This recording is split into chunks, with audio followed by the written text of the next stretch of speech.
Well, hello there, ladies and gentlemen, boys and girls. Welcome to day one of the finals of the PUBG Mobile Ivy League Female Professional International Tournament, brought to you and sponsored by Tencent and North American Scrims. And we have got 6 rounds of action, mayhem, and strategy coming your way today, ladies and gentlemen. But first and foremost, for those of you who aren't quite acquainted as to who I am, I'm RedEyes, your ever-lovable and adorably cuddly caster, bringing you that daily dosage of butt-kickery, tomfoolery, and all-around shenaniganism. And we do have an absolutely stacked lobby for you today, boys and girls. My apologies, that is the old team list. We'll get the new one in here going for you guys, but some absolute heavy hitters coming to the table for these finals. We got De Muerte, OXX, Major Pride, FY Esports, GOEXIA, MADBULLS, Control Esports, KR Lioness, ARTIC, Silently.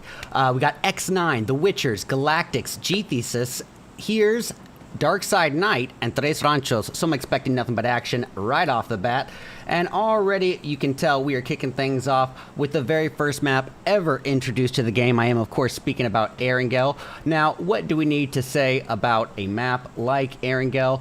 Essentially, it's the very first map ever introduced to the game, so it's the one our participants should absolutely be most acquainted with, but at the same time, it's a perfect middle ground between a lot of the other geographical maps like Sanhok and Miramar, because it offers both that spaced out location, so for that distance altercation, pardon me, ladies and gentlemen, trying to run OBS at the same time, as well as the more clustered city sections for that CQC, close quarter combat annihilation.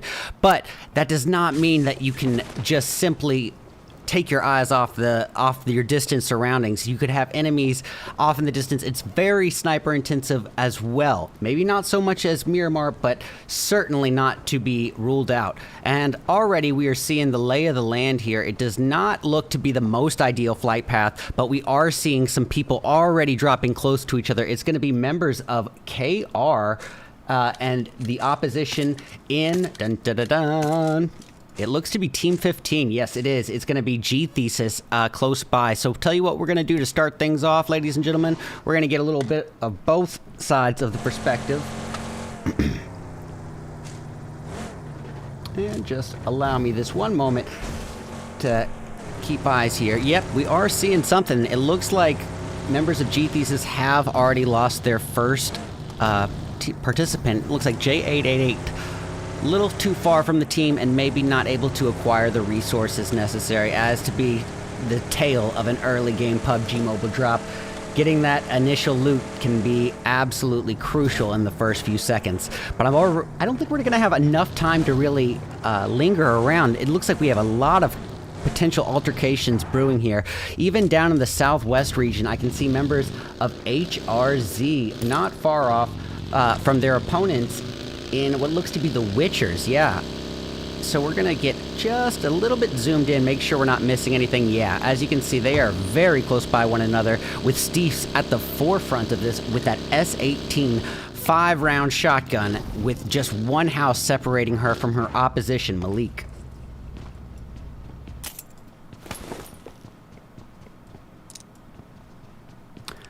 All right, we're going to go get a bird's eye view here. And as you can see on the alt cam, everyone else is just getting properly looted as to be expected. But with both sides of this altercation being so close, it would almost seem a waste to not make sure we have eyes. Yep, and as Malik holds the house just across the way, only maybe 15 feet away from her opponents, it does seem she's already properly equipped with that M249 LMG as well as a Tommy gun for her secondary. Pretty lucky in terms of early game artillery, especially in comparison to Steve, who's clinging to that S18 pretty much out of necessity more than preference, I would imagine. Granted, that S18 in a close quarter early game confrontation could be absolutely huge. Now, we got some utilities being thrown, but no connecting damage there for Malik. And it does appear to be a battle of patience between these two teams. So in the meantime, we're going to switch the alt cam all the way up top here. I'm just going to go ahead and get this team slot here fixed up just a little bit. That way we can all see the same things together. Thank you guys so much for tuning in. By all means, if you are here supporting any teams in specific, be sure to let me know in the chat. If you're going to be nice enough to support the stream, I will absolutely return the favor and tune into the teams that you're here to see. Ooh, Steve taking quite a hit, but not quite finished off. However, bad luck seems to be the theme here, as she has nothing in terms of meds and no time to waste, as Shoddy Bay is already making her great aggressive approach forward. And actually, it does seem like as Steve was able to heal up a little bit, but ooh, that S18 has spoken quickly on Shoddy Bay, but revenge served out fast as she is taken down in retaliation. That's going to leave it up to Victoria and MUERTE to carry on the team name for HRZ. I do not see much likelihood for Scotty and Steve to be revived here in this situation. MUERTE actually going to go for it. She is approaching the altercation with a utility already cooking. And here he goes! Nades have been thrown in, no connecting damage there. Malik not looking great in terms of health. And it does seem as if MUERTE could be in a bit of trouble here. She is still outnumbered 3-1. Oh, pardon me, 2-1 here. 3-3, actually. I withdraw that. For some reason, I thought Victoria and Scotty might have been a little further away, but I withdraw my previous statement. And it is a fair fight, or was a fair fight of a 3-3. Now, it's all up to Dr. Miami to carry on the name. Oh my goodness, Dr. Miami desperately trying to secure a revive before this inevitable push, but there is not going to be enough time. Malik is removed from the equation. Dr. Miami is barely clinging to health as it is, and does get the first aid off just in time, but ultimately all for naught as she is removed back to the lobby, leaving See-Through as the final hope for WT.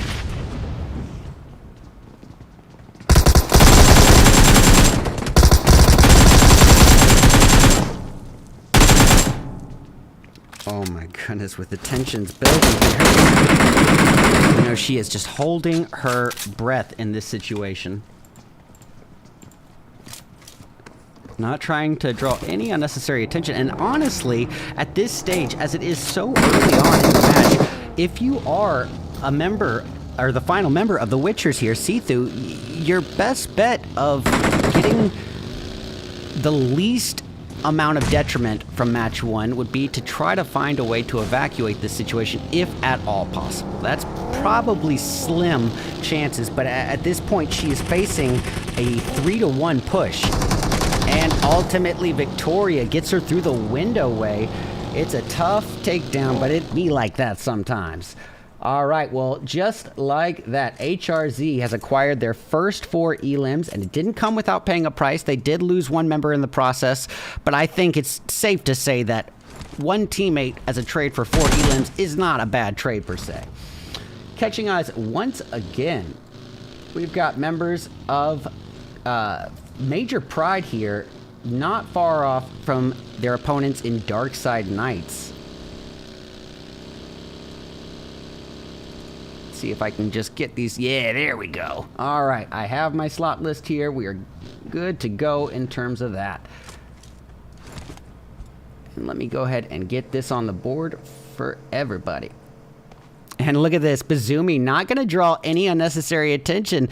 Just a little bit further spread out from her Major Pride teammates. But look down southwest. On the north skirts of Ferry Pier, we have a potential altercation already brewing. It looks like it would be members of MADBULLS getting dangerously close to ARTIC ESPORTS.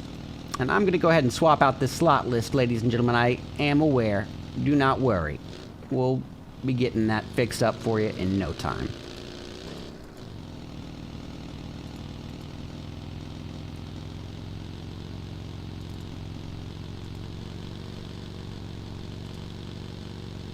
There we are.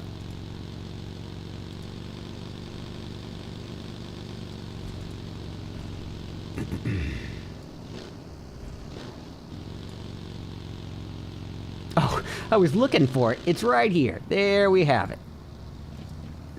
All right, let me get this themed and branded here as we need it. And golden.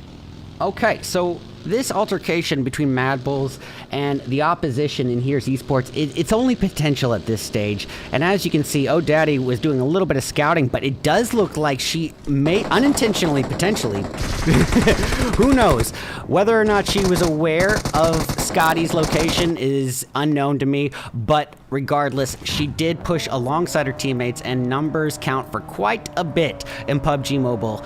And unfortunately for Team HEARZ Esports, they face the repercussions of it. But Oh Daddy still going to be up and about, and they're going to carry on as a full 4-piece. But as you can see, Leora has eyes on Warita with that AUG 4X combo, dishing out the sprays, taking Warita down to about a quarter of her overall health, certainly depleting a lot of her resources there, and definitely adding a pressure factor. Now, Warita, even more so than this, is the final hope for HEARZ Esports. So the fact that Leora is able to scout Warita's position and relay it back to her teammates, it is not good news for Warita in terms of likelihood for late game placement points, and that really would be the best hope for her in this situation. We're gonna go tune in, and it looks like actually Victoria is up and about somewhere. I'm going to get eyes on that as well, just to see where Victoria is. Oh, goodness. Look, ladies and gentlemen. Sorry about that. Victoria a ways off from her teammate, and that is probably going to be leading to some team pep talks here as we move forward into round 2. A little talk about sticking with the team, but that's, of course, with the observer, spectator 2020 vision. I'm not a pro player like these ladies. We got Archie with, literally 0 ammo in that mag, trying to secure a reload on that UMP before the inevitable push from the opposition in GTS. This is going to be GTHESIS pushing forward. Now, Archie does have Tara alongside her. However, one of her teammates is knocked, and it looks like they're going to clutch it out just fine here. Oh, it was not just HEARZ Esports, it was another team as well. Control came to the party as well.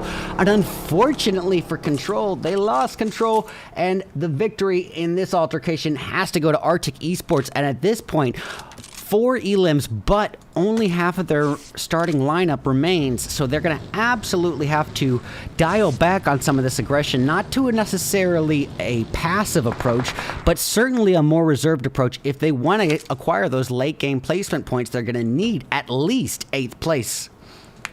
And that's still 5 teams remain to be eliminated before that's even a possibility. Where should we tune into elsewhere? I think we're going to go back to this altercation on the alt cam where Rita of HEARZ Esports waits it out in the dead zone, and you can see why she is so reluctant to move. She thinks that MADBULLS are still out there gatekeeping. Now the problem with that is MADBULLS has already prioritized their early rotation into this new zone, which I think is pretty understandable, especially considering that a good portion of this zone is still being occupied by water, which is going to further limit the real estate options for the participants. Switching back to Natalia and Archie here. This is, of course, of ARTIC Esports. They are still uncomfortably close to members of GTHESIS, who do outnumber them 3-2. But, yeah, I think... yeah, we'll go ahead and switch to Tres Ranchos here on the main cam, actually. Oh, no, we're not. We're going to stay here. Yeah, we're going to stay here on ARTIC as Natalia drives closer and closer to GTHESIS. I'm sure she has to be aware. And now relaying the scouting info back to her remaining teammate Archie, this would not be a fight worth taking on at this stage. So you can't really blame them as they reach the concluding portions of Stage 3 for wanting to get those placement points at the very least to add on to the elims.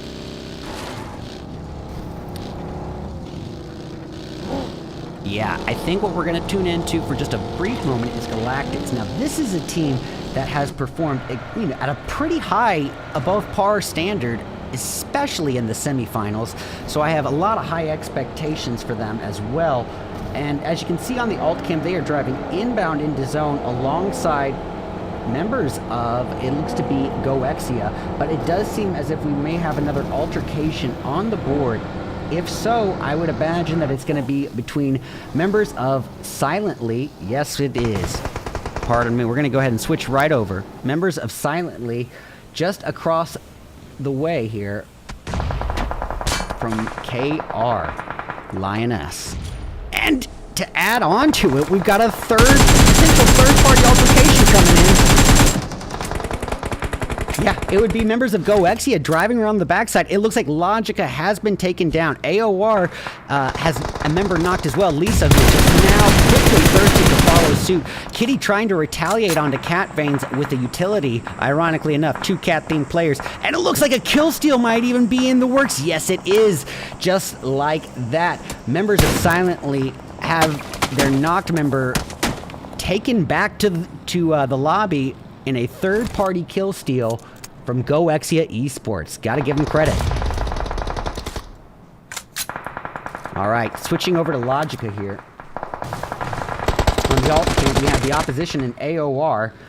As you can see, Jelavaya on the alt cam stuck in between a rock and a hard place. Oh, Logico is down and out for the count. We see Hasiko firing away, M46X in hand with a great recoil control there. Bazoomi God going off in the distance.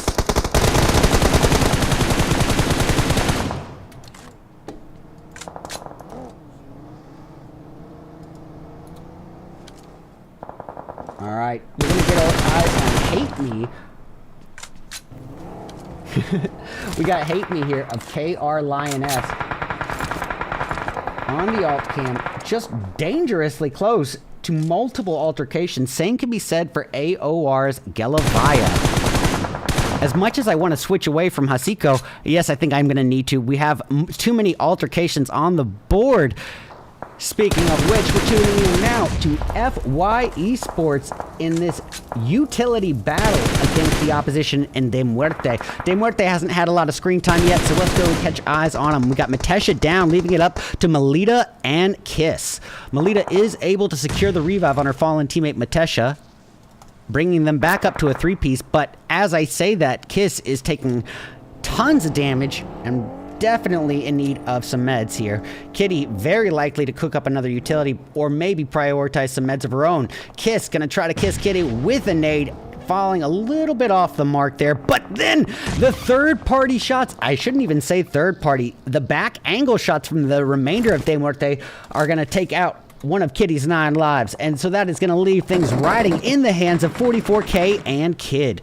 Kid just above half health, 44K with even less to speak of. Now 44K is the final hope for her team.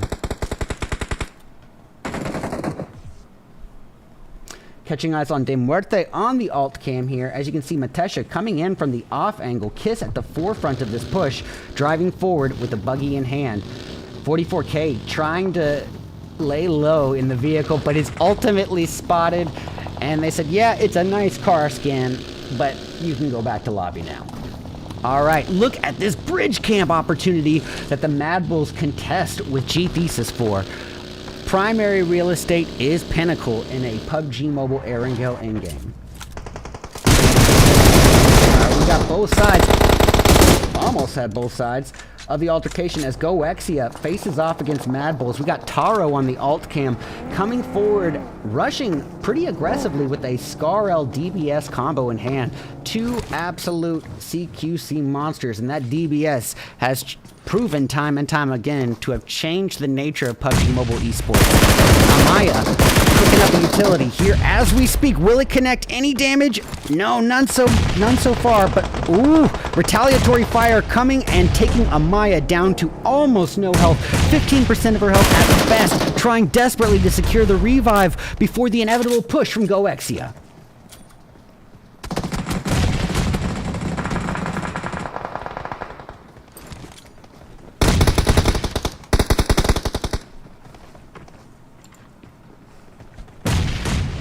Oh my goodness.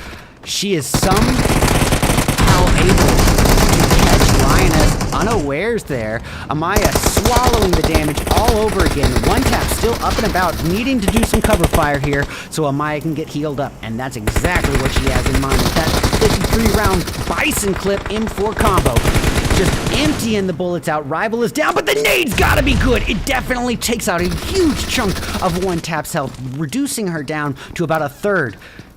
As she pushes forward to a half-health Halia, this could be a close one, but oh, it's gonna be Amaya coming to save the day. Numbers absolutely make the crucial difference maker between life and death, and that late game placement. Now, out of the frying pan, into the fire, so to speak, for MADBULLS, because they are not out of the thick of it yet. They've got Galactics perched on the cliff top, just ready for a third party, trying to pick off the remains of the MADBULLS. And already, it looks like we're seeing members being taken out to the zone, no less. Look at this new zone, ladies and gentlemen. I'll pull it up on the larger screen here. But as you can see, it is not ideal for the majority of the playing field, favoring only De Muerte. Now, Galactics Allen here with a very nice overwatch position over the weakened MADBULLS. Unfortunately, that new zone is shifting, and as we know to be the nature of PUBG Mobile, as this zone shrinks, it will deal out heavier and heavier and heftier damage. And I don't care who you are, what tier you compete at, nobody has a higher KD than that blue zone. So I do think that the Galactics have the right idea in weighing the options and at least securing positioning inside past that blue zone. And look, Havey was not expecting it, and neither was Allen. Allen dishes out the knock, but swallows a retaliatory bullet fire in return, bringing Galactics down to a 3-piece unless they can secure this revive. Ari very much wanting to provide some cover fire, and Allen is brought back to life here, just like that. So it's up to Aris and Jay and Melly to provide some cover fire here as Allen tries to secure a first aid.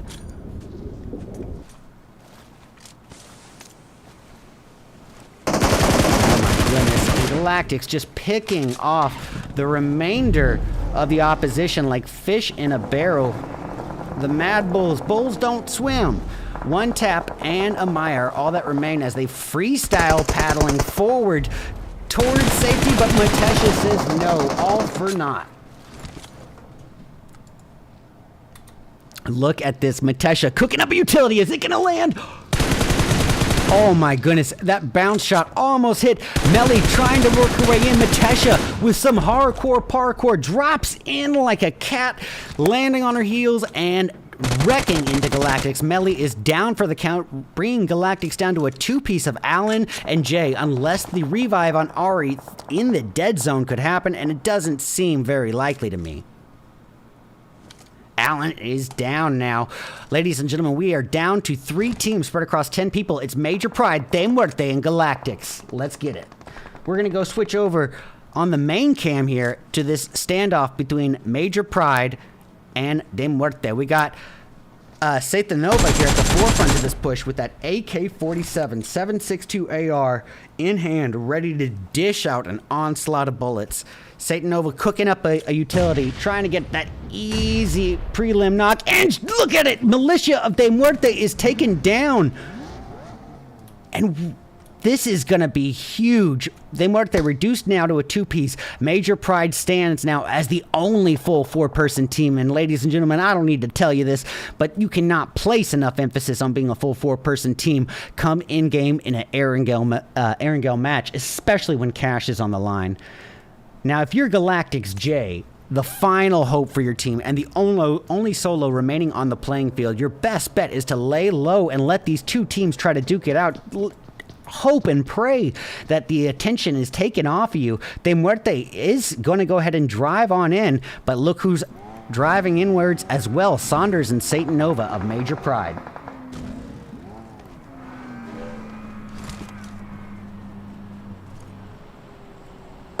All right. Just to get an eye on the sky view here, I think we should probably make the alt cam maybe a little larger. I don't want it to take up too much of the space, but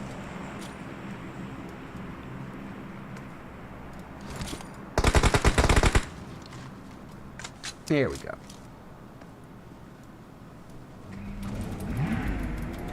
All right, this is that final in-game zone where all the waiting and patience has paid off. These participants have acquired the placement points that they were hoping for. Look at Major Pride just enshrouding themselves in a cloud of smoke there. Tell you what, we're going to switch our primary attention to our solo of Galactics. Jay making her final stand here with a monster nade on Matesha. De Muerte has dealt a little bit of muerte to themselves. Perfectly cooked, and that is going to bring De Muerte's dependence onto Kiss. Kiss rushing forward urgently to try to secure a revive, but Jay of Galactics cannot forget about the looming threat in Major Pride behind her. All right. It is that late in game.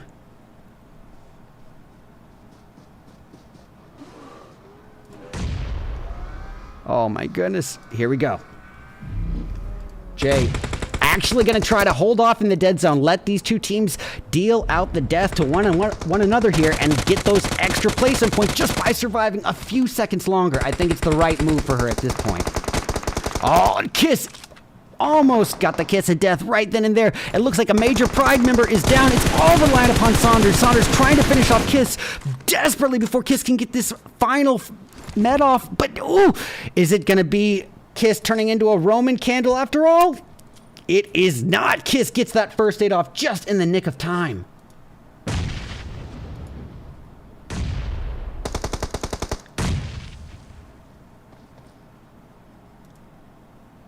All right, in-game is here, ladies and gentlemen.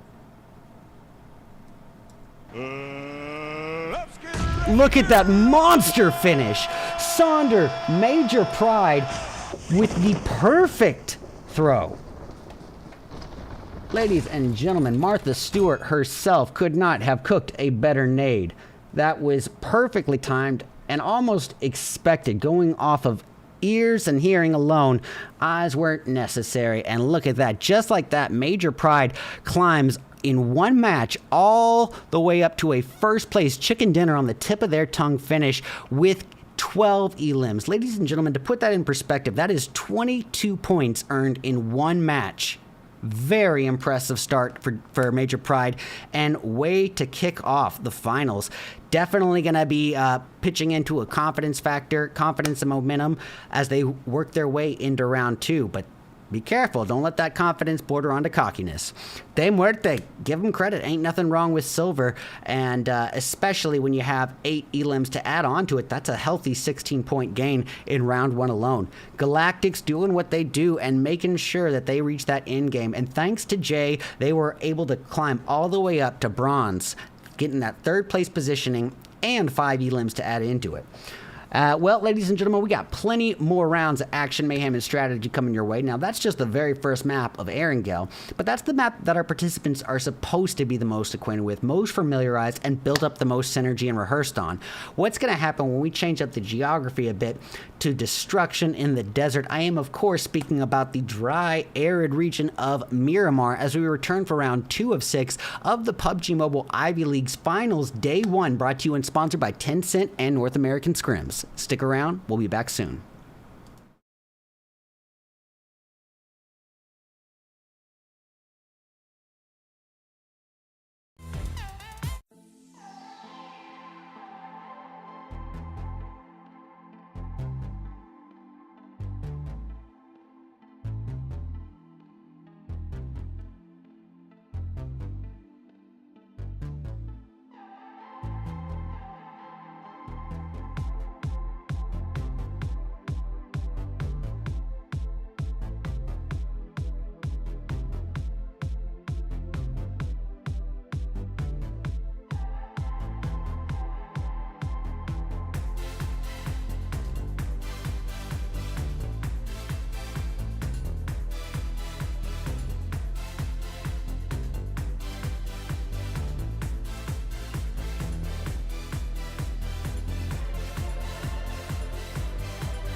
Alrighty, ladies and gentlemen, we're back.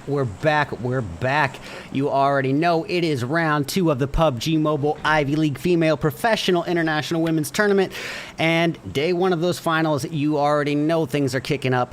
But now, we saw our participants in the very first map ever in Erangel, but here you see it. We're changing up the geography to the wide, arid region of Miramar. Now, what do we need to say about a map like Miramar? Well, essentially, it is the largest map that we have in the game. Now, technically, it being an 8x8 puts it at the same size as Erangel, but that includes Erangel's bodies of water. So realistically, this is our largest map, meaning that the odds of 2 teams landing next to each other is going to be a bit slimmer, but also it's the most open map, meaning that there's more of a liability in terms of distance altercations. You need to be aware not just your immediate but your distant surroundings, as it is a very sniper intensive map.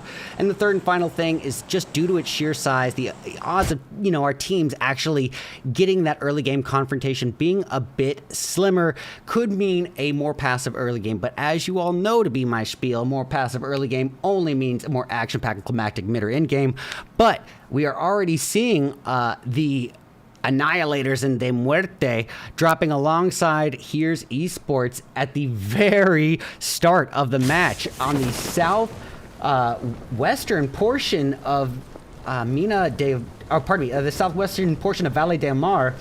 Let's go ahead and tune in just to make sure we're not going to miss any of this awesome action to kick things off. Kiss luckily landing herself right on a Mini 14. It is better than nothing. But look here, we are right up in the thick of it. Cat Veins of XR already going at it in the distance. We're going to go ahead and switch our attention over there here on the main cam and then bring this up on the alt. So getting eyes onto Saunders, the crucial utility nade round 1 winner. She is finding herself swimming in a pool of Control Esports members. Definitely something to be on the lookout for here. Let's actually switch our attention to Control for just a brief moment. Oh, pardon me. This is going to be KR Lioness facing off with XN Polly at this point of XNINE Esports, reduced down to below half health. One of her teammates has already been taken out of the equation and DC'd. Johanna is also knocked. Polly and Glooted are the last hope, and Polly is downed like a bad habit. And just like that, X9 is brought down to X1 left, and she is desperately trying to make an escape for this. Oh, I was gonna say desperately trying to make an escape, at least for the sake of acquiring some placement points and reducing the damage loss that is almost inevitable if they are eliminated this early on. Oh man, so many early game altercations for such a large map. It does not happen very often like this, but when it does, boy oh boy, it is exciting. We got Leo Mary coming forward for a thirst with the Uzi on Rose of Major Pride. Major Pride already reduced down a member, and as you can see in the distance, Control Esports is having at it. This is going to be the Control De Muerte altercation on the alt cam coming up right now. Oh, pardon me. And we're supposed to have, pardon me, the De Muerte altercation on the alt cam is what I meant. Woo! Yeah, as you can see, Matesha just trying to get properly looted. It does look like KR Lioness is just having a world of trouble here. Cat Veins actually was able to pull out another Elim here, and now pushing forward to assist his teammates in this altercation with the final hope of X9, which is Glooted, and Glooted is gone.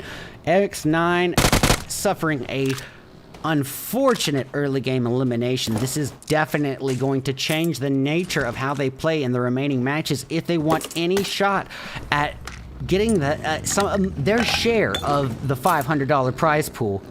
This is going to be divided up over 2 days. There's 2 days of these finals, ladies and gentlemen. So by all means, this is a marathon, not a sprint. And here's Esports off in the distance. Let's go have a look-see at it. Yep, they have lost Steve, bringing him down to a 3-piece of Victoria, Scotty, and Verita. Yeah, Scotty in a hold position. Victoria is downed. bringing HEARZ down to Werita and Scotty alone, but look at this positioning, this nice overwatch angle that Werita is holding with the UMP M16. Now, while she may not... Oh my goodness, I saw the nade icon, but Xena living up to the name. Warrior Princess throwing out absolute haymaker utilities, getting a beautiful knock there and rushing forward before any assistance can be given to the HEARZ Esports teammates. Scotty did not hear that nade coming. No, no, no. All right, well, if you're Control Esports, you're going to be in a bit of an interesting position here, because while it does look almost like it's just Tara, it's realistically 4 members of Control just staying extremely close together. Matesha of De Muerte trying to punish Werita of HEARZ Esports, trying to make her great escape and dealing out great damage. Werita, she knows her moments are numbered, and the headshot from Matesha as they aggressively drive forward. It's quick work. Going into a little FPP perspective after my own heart. Now, let's have a look at this playing field.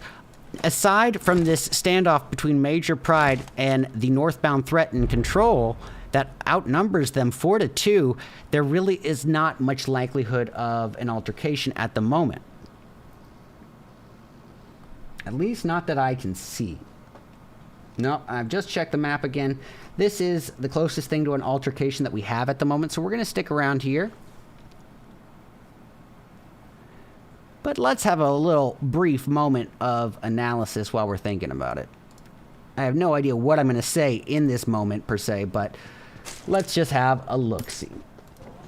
So, okay, well, we have a couple potential lines of altercation. Interestingly enough, to note that not barely any of the top 50% of this remaining zone are being occupied, with exception to KR and MADBULLS. MADBULLS coming in, realizing that they got a lot of good opportunities here, especially on these mountaintops between San Martin and Pecado. This high ground overwatch, especially on a Miramar map, can provide 270 to 360 degrees of overwatch. That is some amazing scouting info on a map as open here. That means you can basically have almost a 300-meter surveillance on all sides given this positioning. So I definitely think this should be contested, but it turns out only the Witchers are so far trying to utilize this. Now, where is the next bit of blood gonna come from? I think it's got to be between the Tres Ranchos and the eastbound opposition AOR. So let's go ahead and get back into it.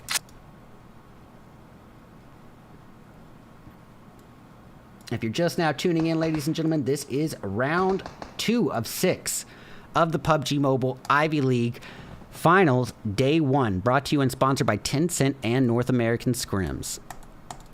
All right, okay, the Witchers. Looks like they're going to be driving northbound. Dr. Miami, Sithu, and Malik, and they're not going to be in the safest position here, and I'll show you why. If you look at this map, the Witchers are going to essentially unintentionally sandwich themselves between numerous oppositions. Now, while there is some distance afforded on both sides, remember what I just said, this is Miramar, where it's so open that you have to be aware of your distance surroundings as well. And this, I think the Witchers may actually be exercising a little bit of caution to the wind here as they linger on the outskirts of this dead zone for that very reason. Oh, no time to waste, ladies and gents. We've got some more action on the way with members of the DARKSIDEKNIGHTS driving. No way. Are they honestly going to make it right through the opposition in Galactics? I would be surprised. It looks like actually Galactics is just trying to drive to a new positioning as well. So, I guess confrontation avoided for both teams there. And as you can see here on the alt cam, Major Pride still lingering off in the dead zone, or the outskirts, just above the dead zone. Sandra is actually swallowing that blue juice, but her teammate Satan Nova just on the bottom portion of Pecado where 4 members of Control are preparing to make their rotation away. No time to waste as we switch back on up to KR Lioness. KR Lioness getting a nice high ground positioning on the DARKSIDEKNIGHT, but another point of confrontation off in the distance between the MADBULLS and their opponents in KR Lioness. Okay, pardon me. MADBULLS and their opponents in Tres Ranchos. We got Leora securing a knock on Rolly there, and it is going to be a quick push forward. So matter of fact, we're going to go ahead and switch to this. As you can see, Leora preparing to push forward, all the while Amaya and her teammate doing some Overwatch bullet threats towards an evacuating opposition in Tres Ranchos. And if it was just 1 or 2 more connecting bullets on that vehicle, it could have been a easy takedown, 2 wins on the board, but all for naught. There's so many points of confrontation here, with Sonder and her teammates so spread out, but still so close to the looming opposition in Control, especially Leo Mary.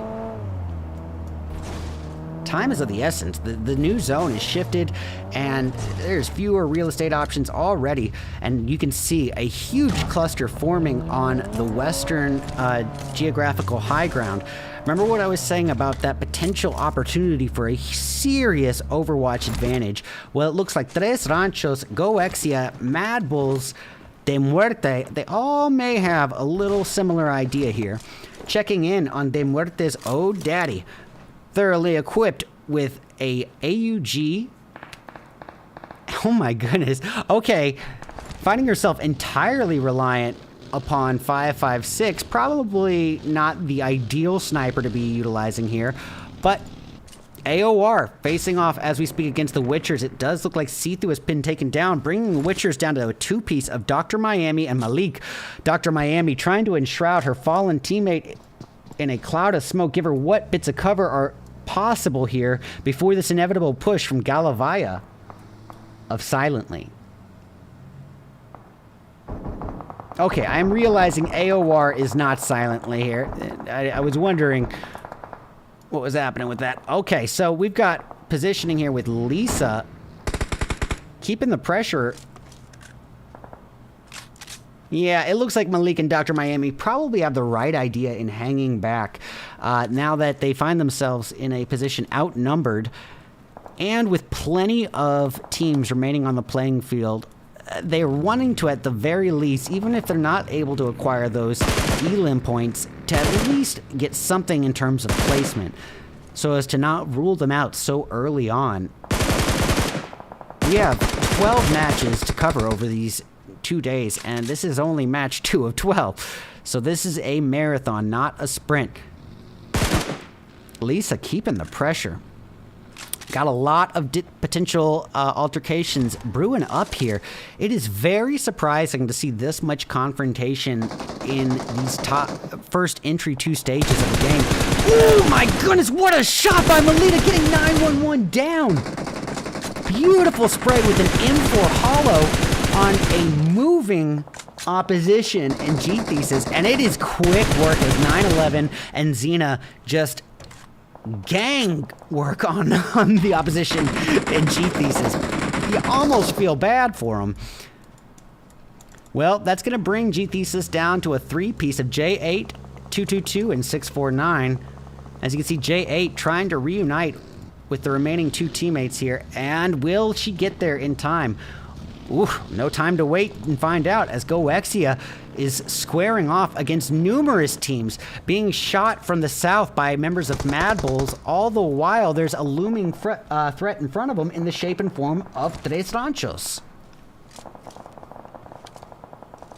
One tap, trying to keep an eye on her distant surroundings here, but not letting her eyes off of GOEXIA. At this point, GOEXIA is going to be reliant upon Rival for this great escape. Now, where is Taro in all of this? Let's find out. Taro pulling a rotation as well. Looks like they are going to try to reunite. No time to waste. We got more fights in action on the board here as members of FY face off against Control, as well as members of KR Lioness, and that is R44 down like a bad habit, leaving Kitty and Kid as the final two hopes for their team.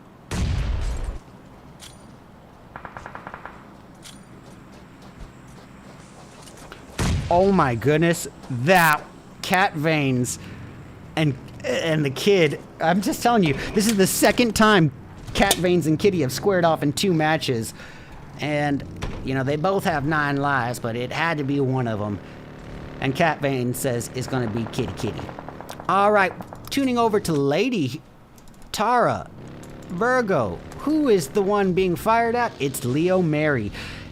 Swallowing a couple spray shots from KR Lioness as she tries to evacuate, make her rotation away from the opposition and to her teammates for support. Looks like she is utilizing the right vehicle for the job as well, but no time to waste as AOR continues out this aggressive performance. However, it is not panned out very beneficially for him thus far. As you can see, they lost Kitty just a moment ago. Kitty was responsible for their only elim.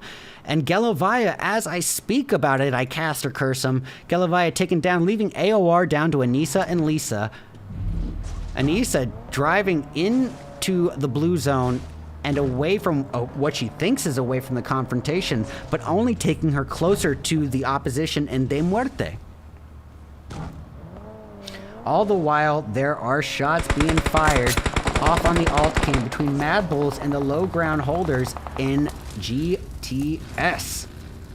GTHESIS. Still below half health. Anissa gonna take Matesha's escape route potentially off the table. Melita trying to provide some overwatch and cover fire from Matesha, utilizing that high ground and then quickly pushing aggressively towards Anissa before she can utilize a first aid. Matesha keeping the pressure on as she pulls up on the hilltop ledge, utilizing that geographical advantages where possible. Anissa doing the same and back, but this is a beautiful nade. Monster nade. Done. Done. You knew that was done. And whoa! Matesha with another nade as well! This is perfect teamwork from Matesha and Melita. Both perfectly thrown nades. The utilities in this Ivy League are just on another level. You don't find utilities at the men's tier 1 NA scene not half as talented as these. These girls could walk circles around the men's NA team. I mean, I don't mean that to be toxic, but it is so true. Virgo of Control Esports getting wrecked from the back-end threat in Galactics. Galactics reducing Control down to Lady alone. Actually, Lady is going to be dealing with a different threat all the while, and that threat is going to be in the shape and form of ARTIC Esports, but we don't have time to tune in as the Galactics are in a 3-way battle here with XNINE and DARKSIDEKNIGHTS.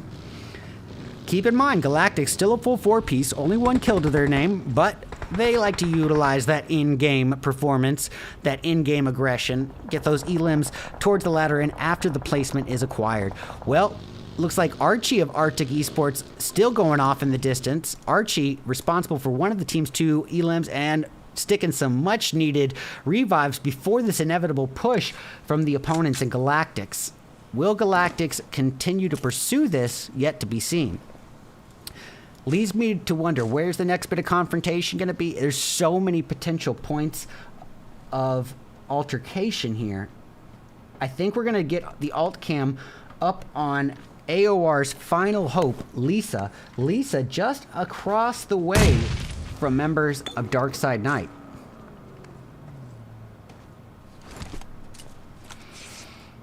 Yeah, well, and on the main cam, let's go check in on Matesha of De Muerte in a nade battle with GOEXIA's Taro.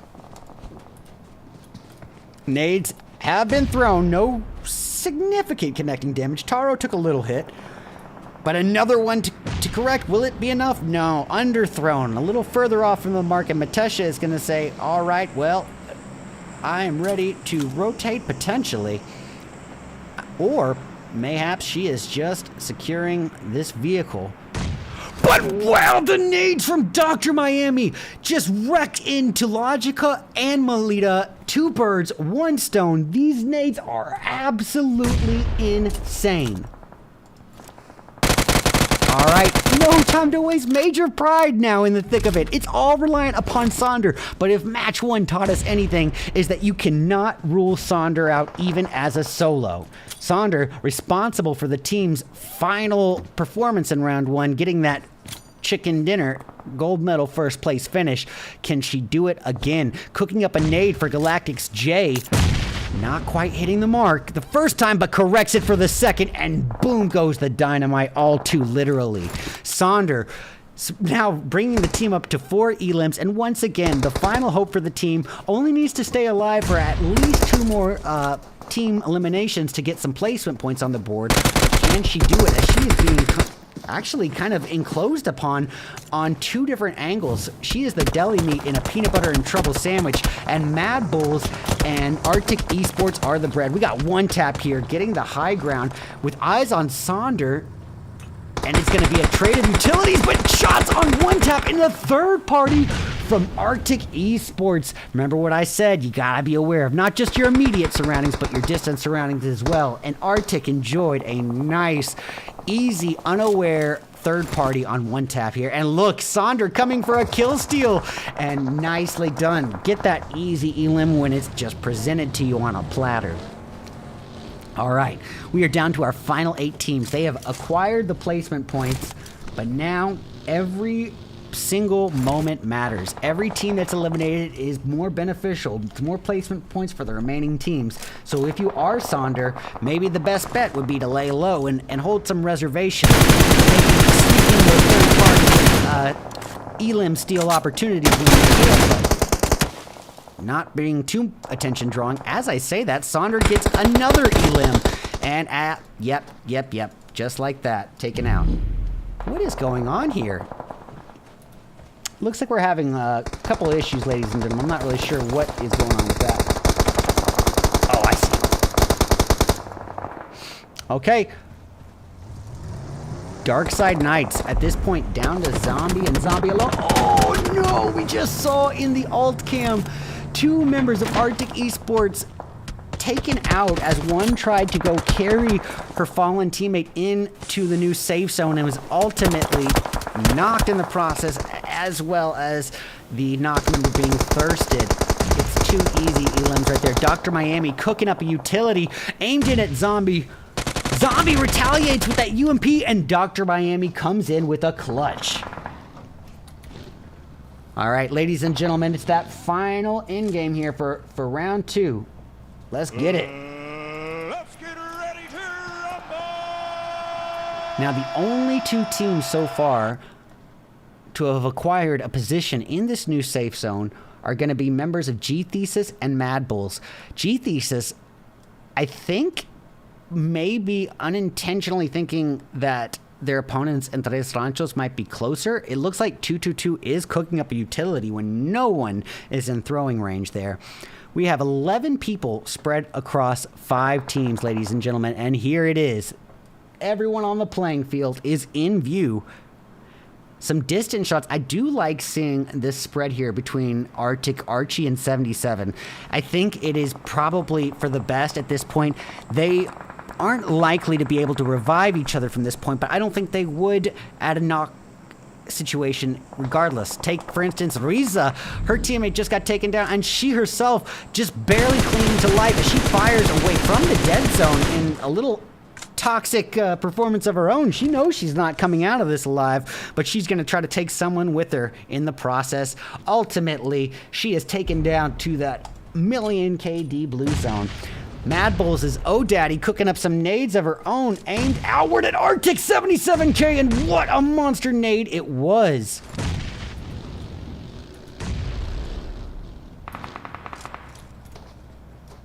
Daddy pushing in.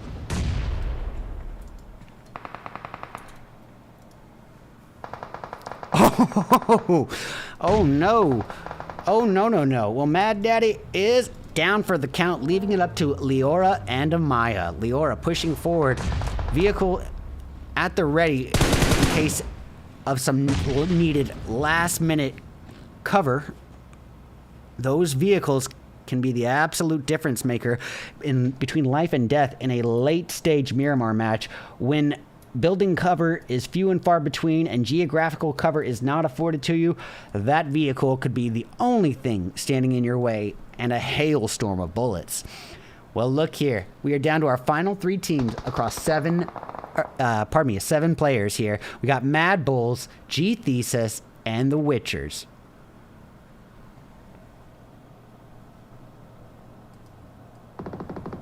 And here we go. Leora making an interesting push inward. And still taking 2-2-2 out. Full aggression. Barely survives by just a sliver of life to cling to, and probably not like to be able to get the thirst without a monster utility thirst. Speaking of monster utilities, oh, never mind. 2-2-2 is down for the count, leaving J8 desperate to try to work her way into zone, catching Amaya not unawares. Amaya quickly doing the work and not swallowing much damage at all in the process. It's down to 5 people between 2 teams. It's a 2v3. The Witchers and MADBULLS. Dr. Miami and Malik. Miami swallowing that nade damage, being reduced down to just above half health before taken down to a sliver of her overall health. Malik cooking up a retaliatory nade. Leora is down. It's a 2v2. A fair fight. Miami is able to heal up. Tell you what, let's get both sides of this perspective here. As here comes the push, Malik is down. Miami is the last hope. No need for the alt cam. It's all going to come down to Miami's perspective here. Oh, Daddy puts in some great preliminary fire, taking Miami down to 50% of her health, and that is quick work. The Bulls were seeing red, and they were angry. And just like that, ladies and gentlemen, any way you look at it, that's got to be game over. What a performance that was. All right. Let's give credit to where credit is due. A phenomenal performance from the MADBULLS as they bring themselves a chicken dinner first place finish with, count them up, 14 elims on the board. That is 24 points in 1 round alone. The Witchers, as a 3-piece, working their way all the way up to 2nd place and able to acquire 7 elims on top of that. And that's only between Miami and Malik. Sithu is eliminated very early on. So that is a very healthy 15-point gain here for a 3-piece. We got GTHESIS securing 3rd place, but with only 2 elims, and those are both going to go to J8. We got AC, Archie, Natalia, 77K, and Ashiki of ARTIC ESPORTS, 4th place with 3 elims. Tres Ranchos, 5th place, 3 elims. Alrighty, ladies and gentlemen, we still have 4 rounds of action, mayhem, and strategy ahead of us. Now, we've seen our participants on the first map of Erangel before we migrated to a little destruction in the desert.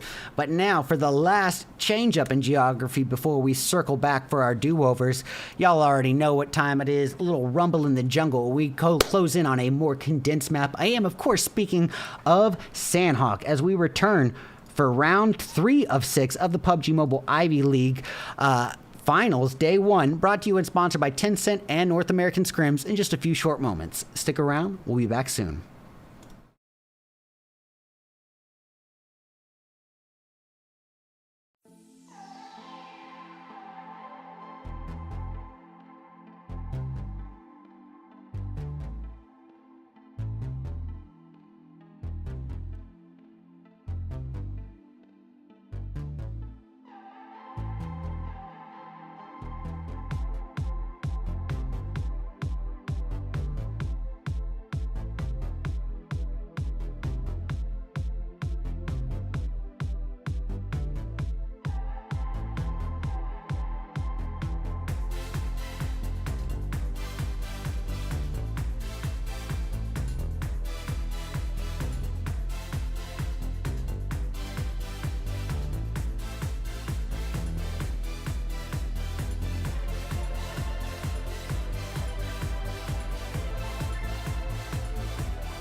Alrighty, ladies and gentlemen, we are back. We are back with round 3 of 6 of day 1 of the finals of PUBG Mobile's Ivy League Professional Females International Tournament, brought to you and sponsored by Tencent and North American Scrims. And you already know what time it is. It's that rumble in the jungle. Time for that lush, condensed forest/jungle of Sanhok. Now, what do we need to say about a map like Sanhok? Basically the opposite of our last match, which was Miramar, our largest map. This is going to be the smallest map that we're working with today, meaning that the odds of two teams landing next to each other automatically going to be a bit higher.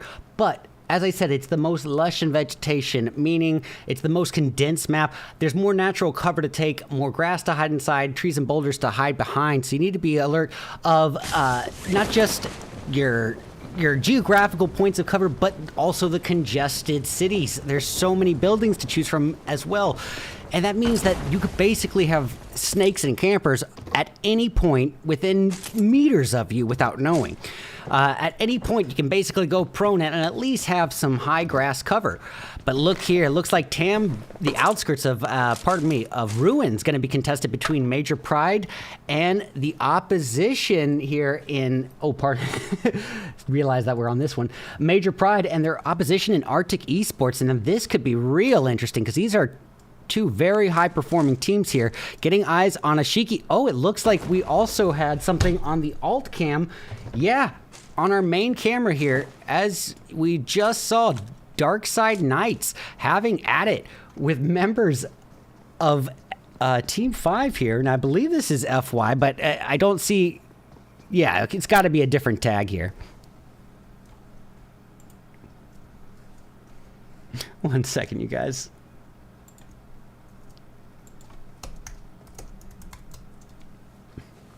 Alrighty, Zombie just pretending to be a zombie for just a moment as to not bring attention to herself. She is waiting for 44K to present herself here.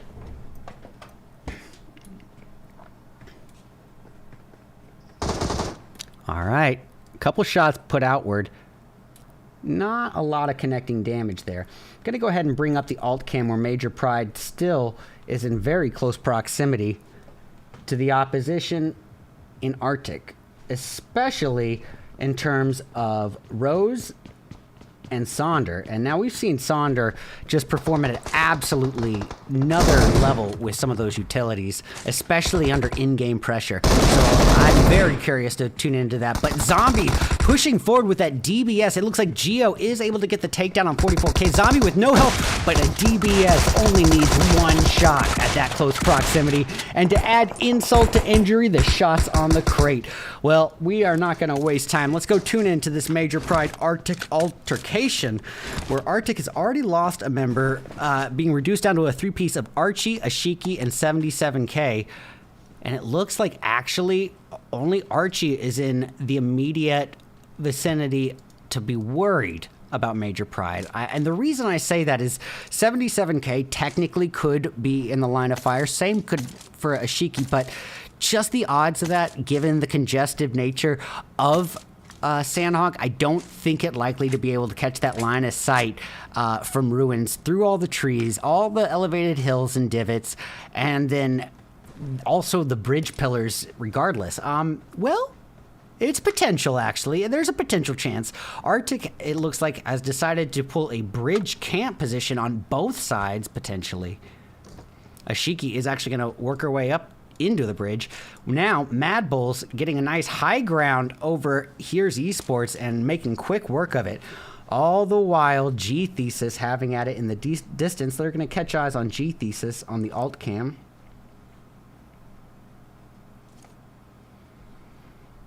Nope, we're going to bring GTHESIS up on the main cam here. They're actually pushing forward in the action. And on the alt cam, we'll get eyes on MUERTE versus Control. Now look at here, 222, 911 pushing in on Tres Ranchos' Michelle, and the nade just lights that Michelle down for the count. And here comes the aggressive push by GTHESIS, and look at it. They've got so many knocks now on the opposition here.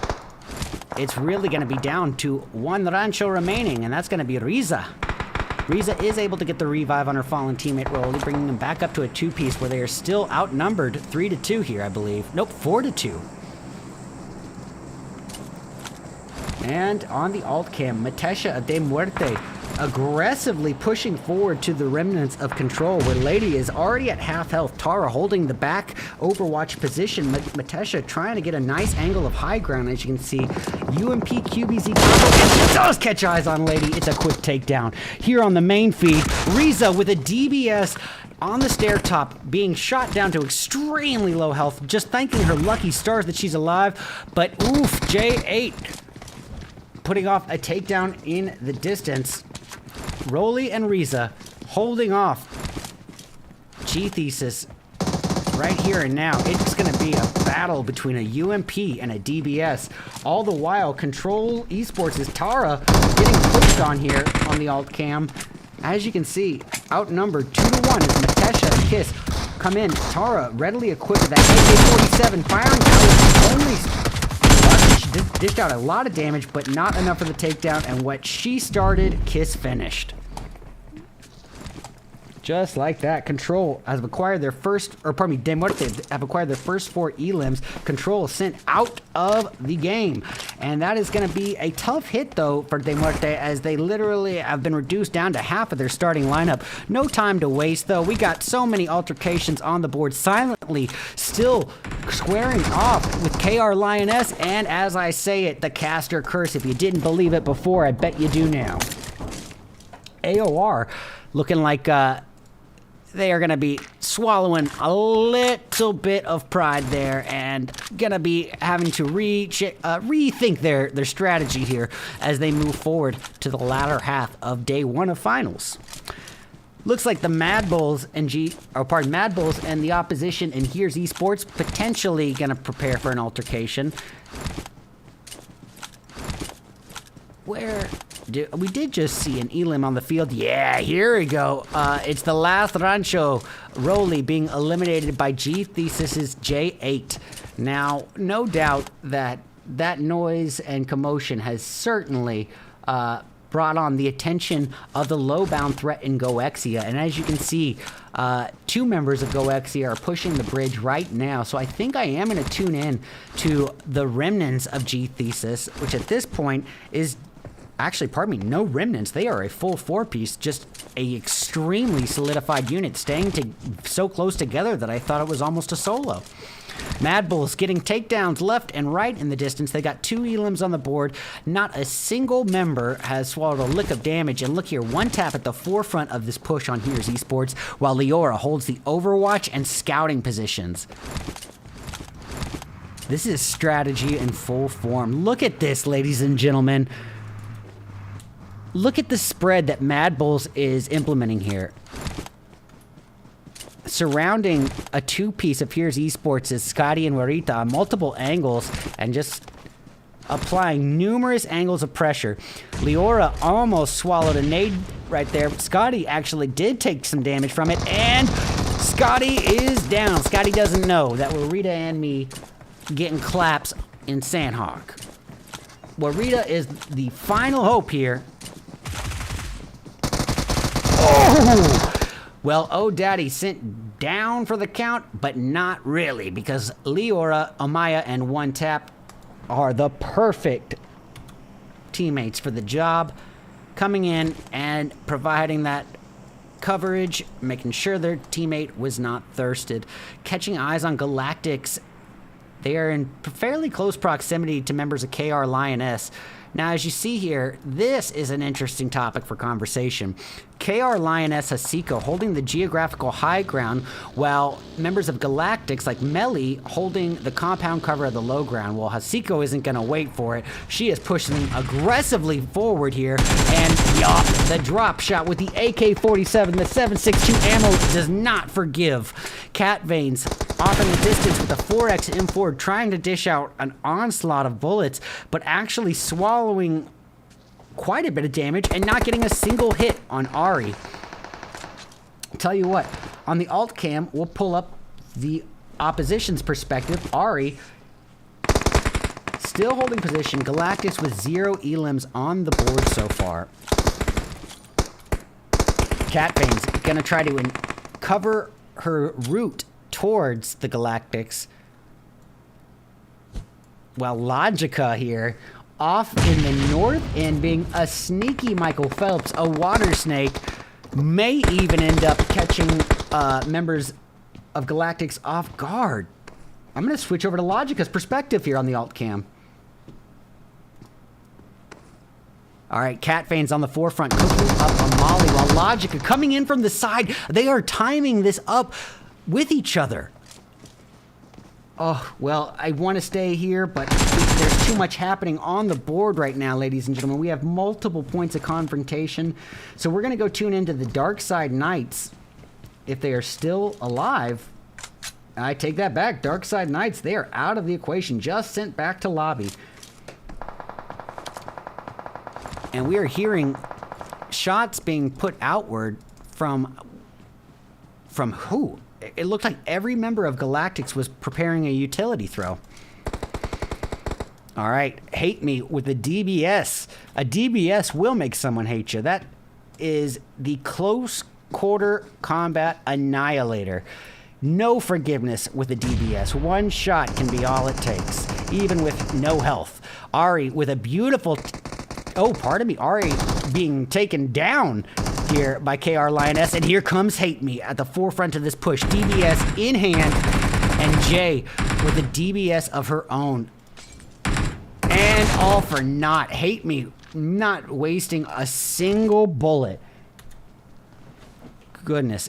KR Lioness with a equal effort, 8 elims on the board, still a full 4-person team. They're going to get Hasiko up, and they are all putting in equal effort. 2 elims per teammate. They're all contributing and doing so as a solidified unit. Everybody eats when you're KR Lioness. All right. Look at this. We have so much confrontation brewing here at the bridge end. We're going to switch over on numerous teams squaring off. Bazoomi God of Major Pride is taken out of there, leaving it all down to a three-piece of Satanova, Sonder, and Rose. And Satanova dishing out the retaliation, responsible for all three of her team's eliminations so far. The MADBULLS off in the distance. Meanwhile, the more present threat is going to be GTHESIS. At this point, a two-piece of 911 and 649. It looks like 649 able to be revived just in the nick of time, while Rose of Major Pride focusing in on members of ARTIC Esports. This is all-out bloodbath warfare. Well, the Rose has wilted. Saunders and Satanova remain. Satanova cooking up a preemptive utility. It looks good. No, just a little off the mark. However, the retaliatory nade dishing out a little bit of damage to Satanova. Can she correct the throw? Yes, she can. 649 taken down in a beautiful nade takedown. That is extremely fortunate for 911 that it didn't get them both. Saunders gonna push forward, but for some reason a bit hastily. You know, at this point she has to know that GTHESIS is a two-piece, so why allow that revive? I'm not sure, but to add insult to injury, the moment 649 is resurrected like a phoenix, the phoenix is turned to ash in her mouth there. 911, the final hope for GTHESIS, and Saunders just awaiting that inevitable peak. And we're gonna catch up on the alt cam here, where GOEXIA is on the outskirts, just outside of the zone, being gate kept by members of KR Lioness. No time to waste. We'll switch over. Well, actually, no. We're going to go back to here. We're going to go put GOEXIA up on the main cam here. They are in the thick of it with KR Lioness as Taro is taken down and out for the count there.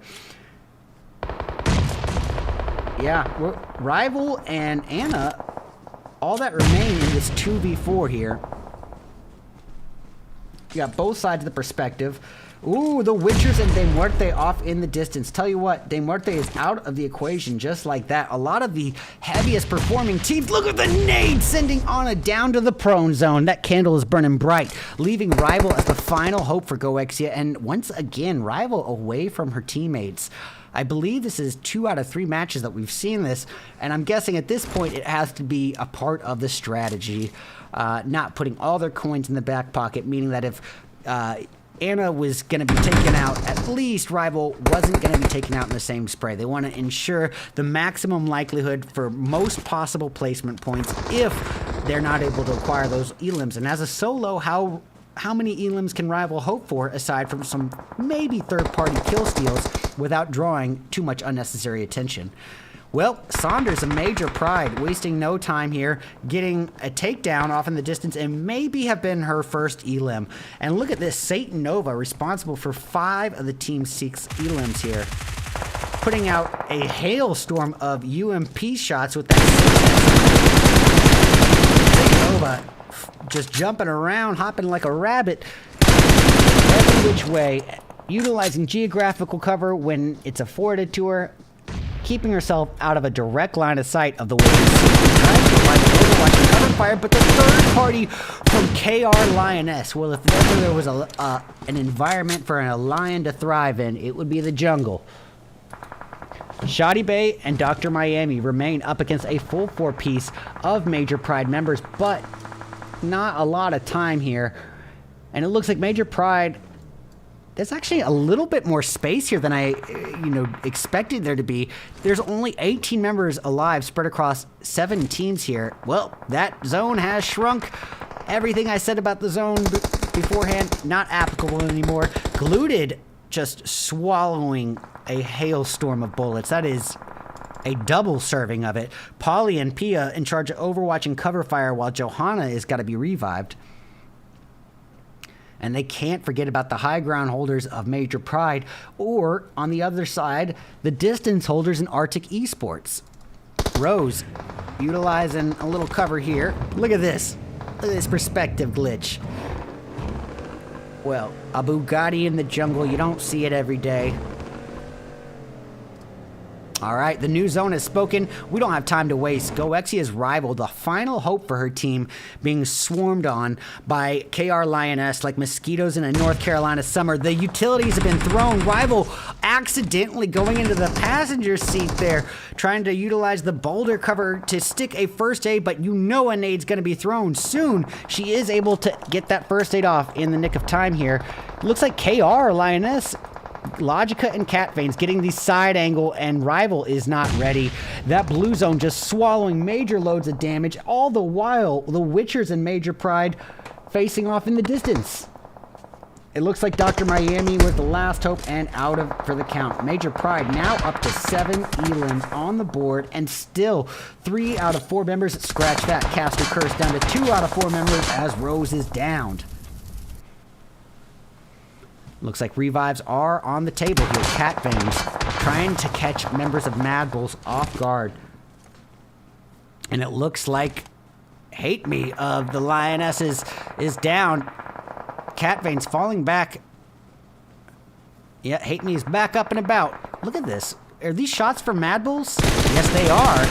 Amaya just spray and praying here. All the while, Rival, the solo for GOEXIA, able to chip off that last bit of health that Amaya knocked off of her opponents in Lioness. And look at that! Hate Me shot down to below half health right there, and then all the while Cat Veins retaliating. And look at this, Rival trying to work her way into the zone last minute. Hasiko, remember what I said about natural cover being everywhere? That high grass could be your cover in just the heat of the moment, but Hasiko retaliated on and sent down. Look at this, KR Lioness with 16 elims on the board. What is going on? This is Berserker Bloodbath Warfare. Remember what I said, if there's ever an environment for a lion to thrive in, it's gotta be the jungle. These jokes are corny.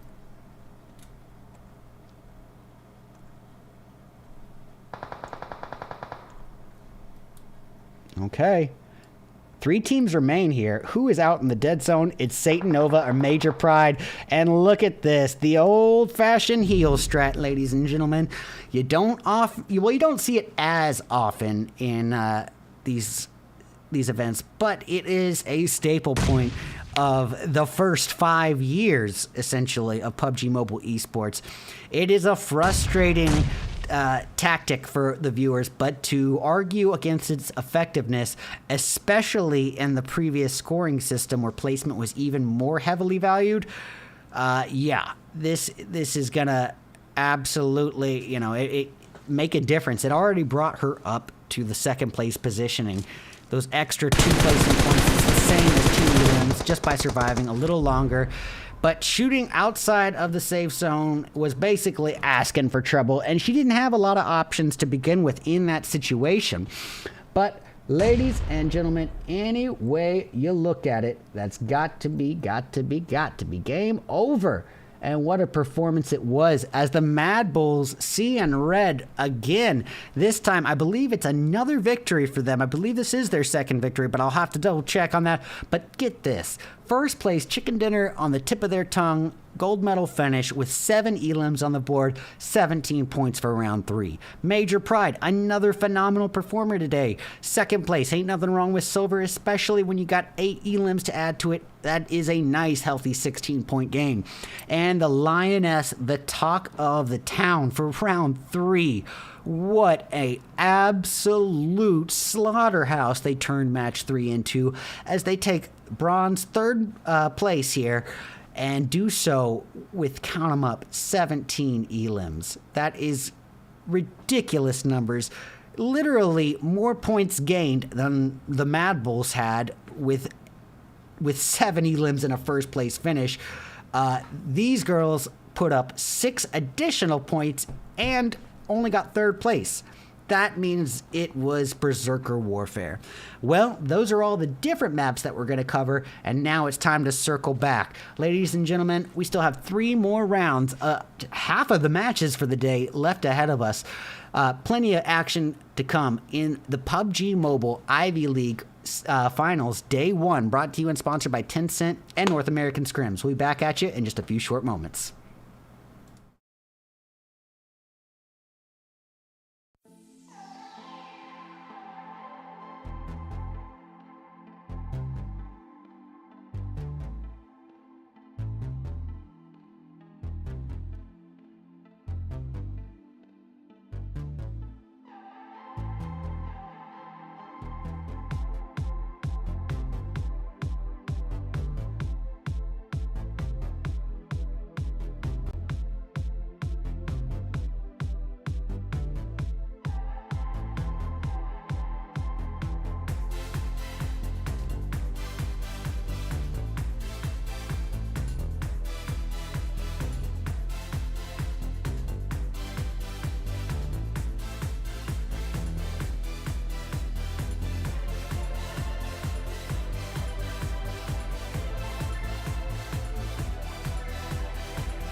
Alrighty, ladies and gentlemen, welcome back, welcome back, welcome back. Sorry about that game over thing. It's time for round 4.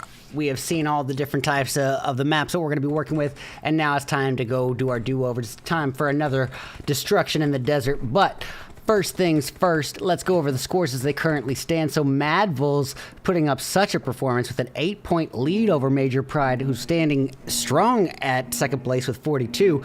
And they're 7 points ahead of KR Lioness in third. This is actually a pretty evenly dispersed gap between the top 4 placing teams. After that, there does seem to be a little bit of a jump off as a 9-point drop into 5th place where ARTIC ESPORTS stands. But we still have half the day ahead of us here, so let's see what happens. All right. Well, what sort of map and flight path are we working with? It does seem to be a pretty opportune flight path for the participants. Remember what I said about Miramar? It is just such a large map. But this flight path taking you directly through the middle, as we know, is just a good path to have. It leaves you with a ton of compounds to choose from. We can see a lot of options all the way from El Pozo down to El Azahar. But already De Muerte dropping alongside HEARZ Esports yet again for another time here. Let's go ahead and get into it.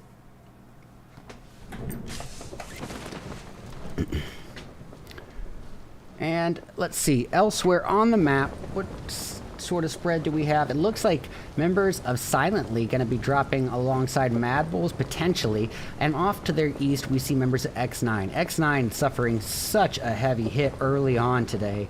It does not seem like they've been able to make up for that heavy hit, that kick to their confidence and momentum at the beginning, but there is still plenty of time to do so. All right. Well, we got the same person up on both sides of the perspective here. Now we changed it up.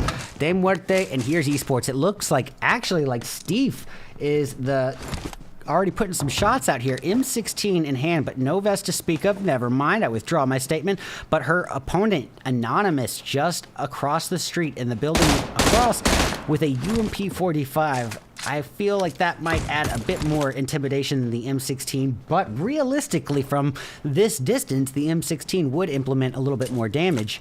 But with that barely any recoil to worry about, I mean, I'd still put my money on the UMP. Well, Victoria and her teammate pushing up aggressively, and boy, they both swallowed a lot of damage, but came out victorious there. Victorious Victoria here. Desperately in need of some heals, but look, her weakened teammate Warita just picked off, leaving themselves in the hands of Scotty and Steve until Victoria is able to heal. Scotty cooking up a preliminary nade here, aimed out for Anonymous. Anonymous all too prepared for such a throw, quickly switching over to the next building. And look here, you guys, just to get an idea of the spread over here.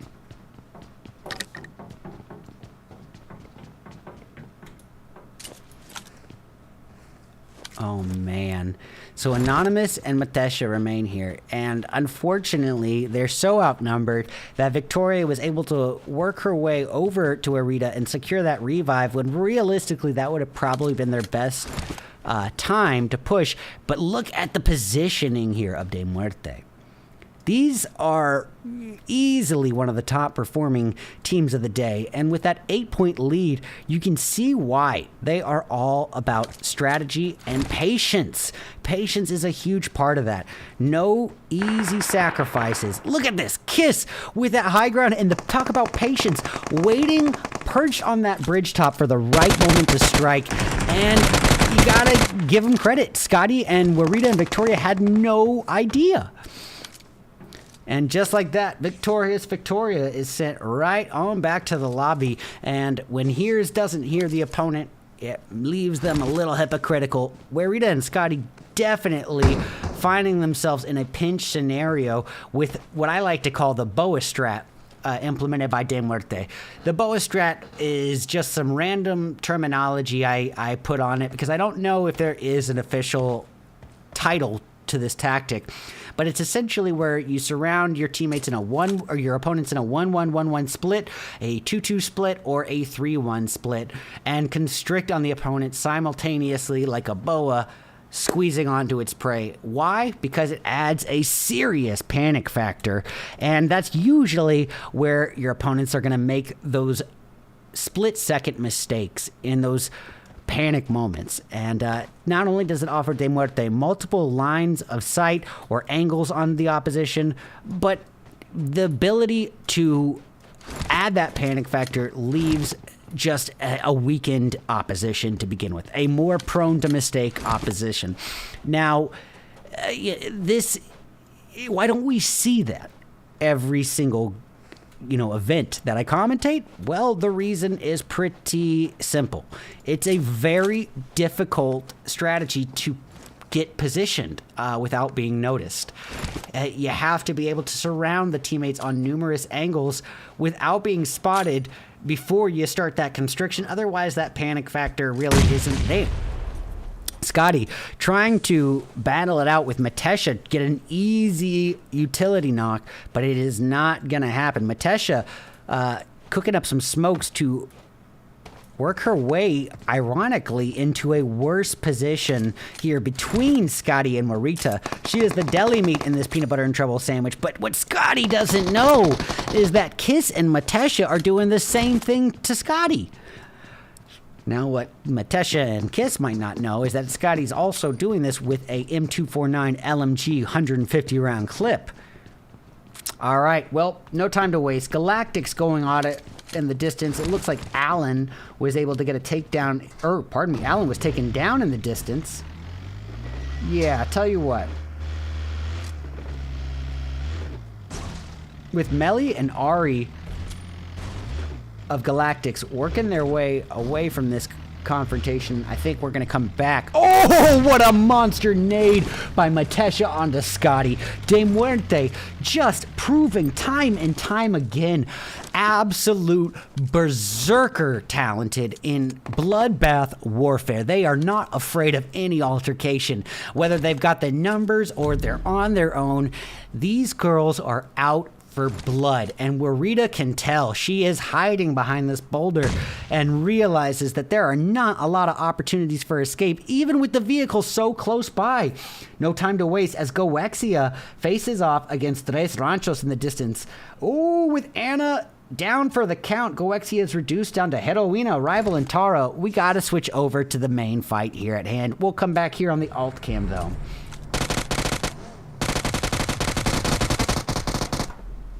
Well, Rival is down, leaving it up to Taro and Heroina. Can she be the hero? Yes, she can. Oh, wow. Heroina taking Cassie right out of the equation. Tres Ranchos reduced down to 0 Ranchos. And off on the alt cam, De Muerte securing their 4th elim, and just in time as Kiss goes for the revive on Matesha. And I apologize, ladies and gentlemen, this is not round 3. We know better. It's round 4 of 5. Of the PUBG Mobile Ivy League Grand Finals, Day 1. We got another fight brewing. These Miramar matches are not leaving downtime. And look at this, ladies and gentlemen. Look here. What is extra special about this map? Our participants are kicking their feet because so much of this new zone, or of this current zone about to shift, is occupied by water. I'd say 40%, 35 to 40% of the real estate options are not available to the participants. That's why we're seeing so much more action at this mid-game portion of the event. Of the match, pardon me. And it looks like DSK gonna weigh their options and decide to turn their back to KR Lioness. Now that may not be the best move if Hasiko has a nice high ground position to provide some bullet sprays onto these escaping vehicles. That vehicle you're in could just become a ticking time bomb. Where is the next point of confrontation? I think I'm going to switch my attention to control and the southbound opponents in FY.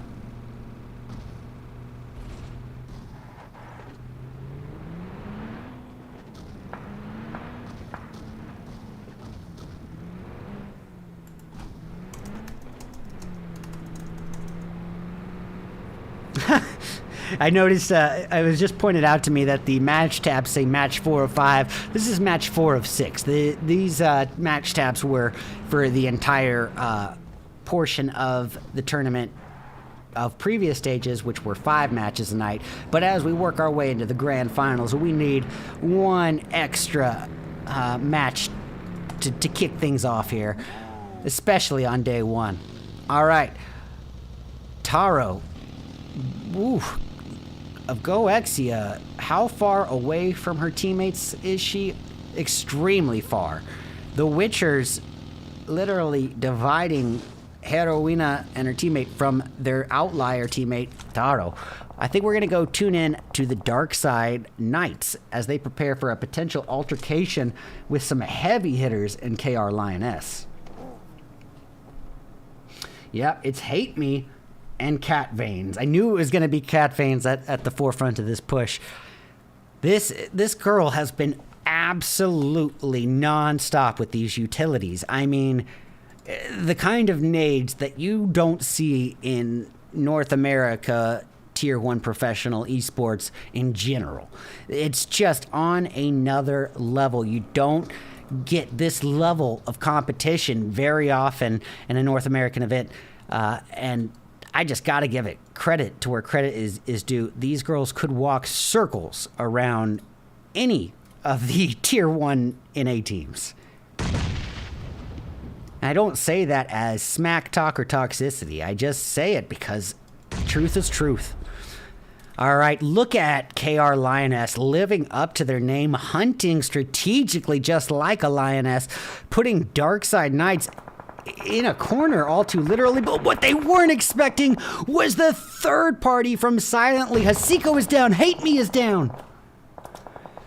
This could be Darkside's saving grace. Unintentionally, Silently has given them a huge moment of relief to recollect themselves. Now, Cat Veins feeling a little bit of pressure here. Luckily, she's actually on the outskirts. DARKSIDEKNIGHTS separate her from Silently, except Logic, her teammate, dealing with the silent members at hand, and Kitty retaliates. Now, Cat Veins and Kitty have been at each other's throat all day, and that's the third takedown Cat Veins has had on Kitty in 4 matches. Cat Veins, it's a cat versus cat world, and oof, there is no such thing as 9 lives. Look at this girl go! I was just talking about her nades. Just unbelievable implementation of utilities. Anissa was not expecting that, and it's almost like she has next level hearing. Going off of sound alone, she can pinpoint and triangulate Anissa's location. Lisa needs to go get Anissa, but as you can see, Lisa's a little bit, hectic about pushing over there. I mean, can you blame her? With Cat Veins being so deadly accurate with those utilities. All right, look at here. Silently's Gelavaya pulling an outlier position, trying to get some high ground overwatch and maybe a separate line of sight. It looks like Cat Veins is trying to do the same, but is not expecting Gelavaya there. And here comes the shots. Gelavaya, an opportunity wasted as she misses every shot. Luckily for her, Darkside able to dish out some damage onto Cat Veins, but I want to get it from her perspective, just given how she has performed tonight.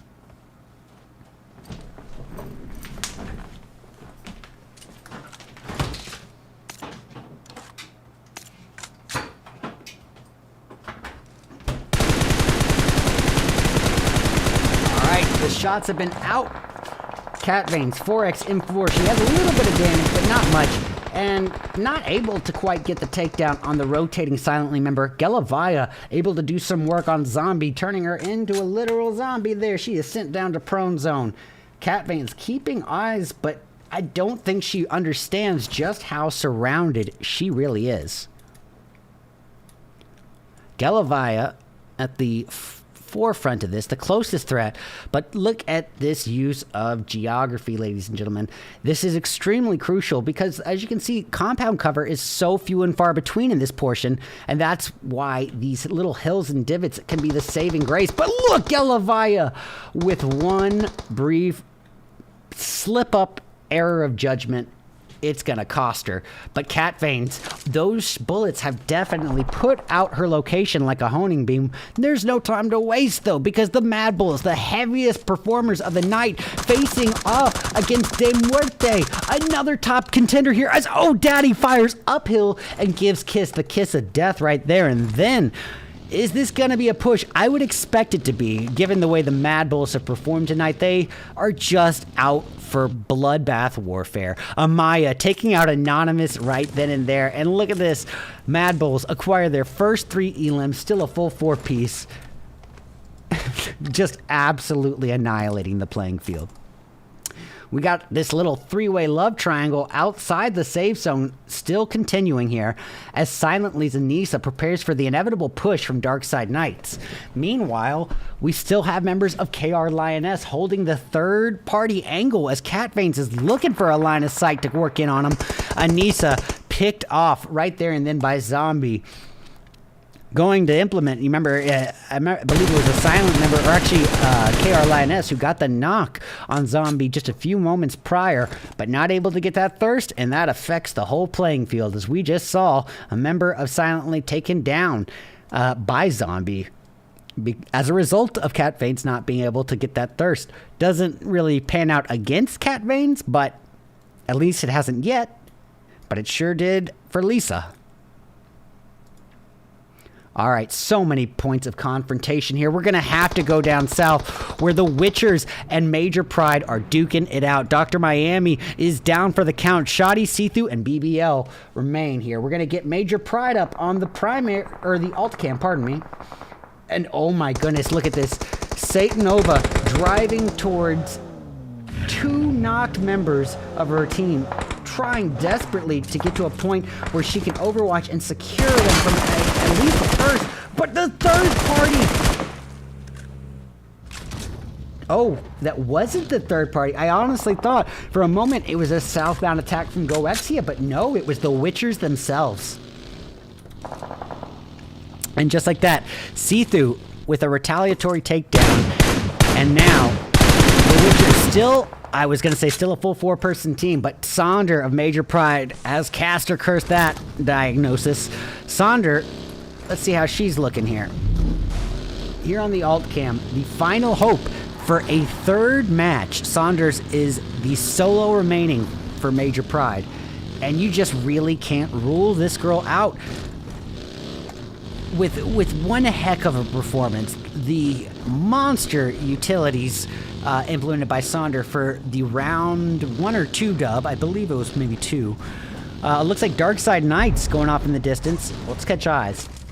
Still a full 4-piece and surrounding members of the opposition. The opposition at this point is just Cat Veins. So you know what? We're going to get it from Cat Veins' perspective. Let's see if she has any ice yet. Cat Veins putting out the shots on an escaping Darksideknights. DSK is running away from Cat Veins, and she gets the takedown on Geo from the escape. This is a huge error in DSK's approach here, outnumbering KR Lioness 4-1 and turning their back on one of the heaviest utility throwers in this event. Zombie trying to hold up. Zombie's trying to secure the revive on Geo, does so successfully. Geo desperately needing to use this last first aid. Will she get it off in time? Looks like she will. And Cat Veins will be able to escape on a moped of all vehicles. And look at this. Ever since one of the recent updates, I still forget that you can do this. You can heal while operating the steering wheel. Well, no time to waste. We got members of PX here with I believe, is that Lotus filling in? R44 trying to get eyes on GOEXIA, Rival, and Heroina. and Taro. Taro at the forefront in a close quarter confrontation with the Witcher's Shoddy Bay.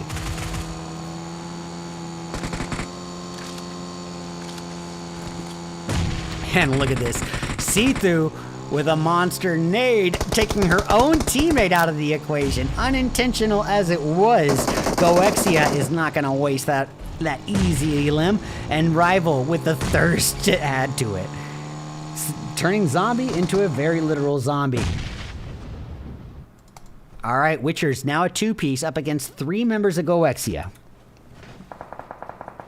Heroina somehow did not take any damage from that utility. Catching eyes on Sonder, Sithu is engaging with a third team when she is outnumbered by the team 10 feet away from her. That is a bold move, and Taro even had the opportunity after that peek, but you can see why she's hesitant, because there's third-party shots coming from Major Pride. Sithu getting Heroina, but ultimately taken down there by Taro. Taro and her teammate up against BBL, the final hope for the Witchers.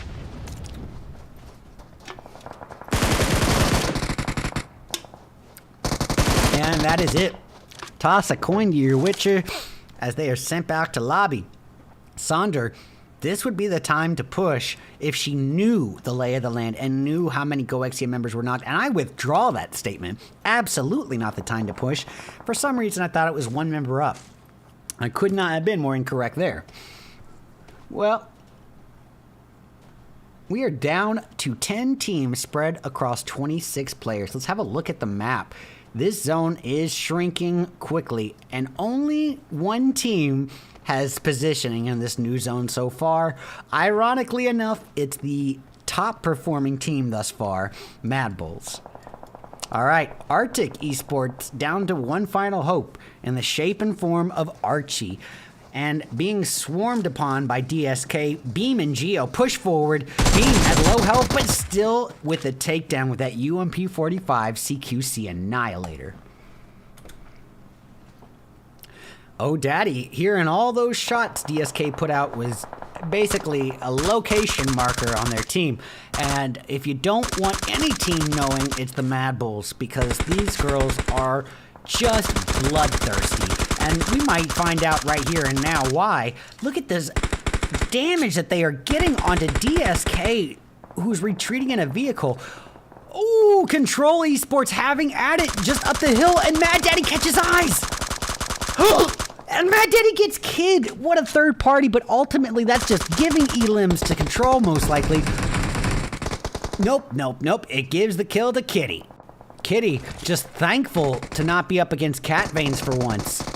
But this 3-way love triangle here, we got members of Galactics, Control, GOEXIA, and also GTHESIS. It's a little 4-way fight here.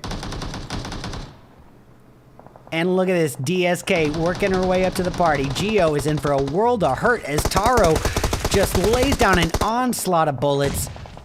Geo is down for the count, leaving Zombie as the last hope, barely making it into the safe zone in time.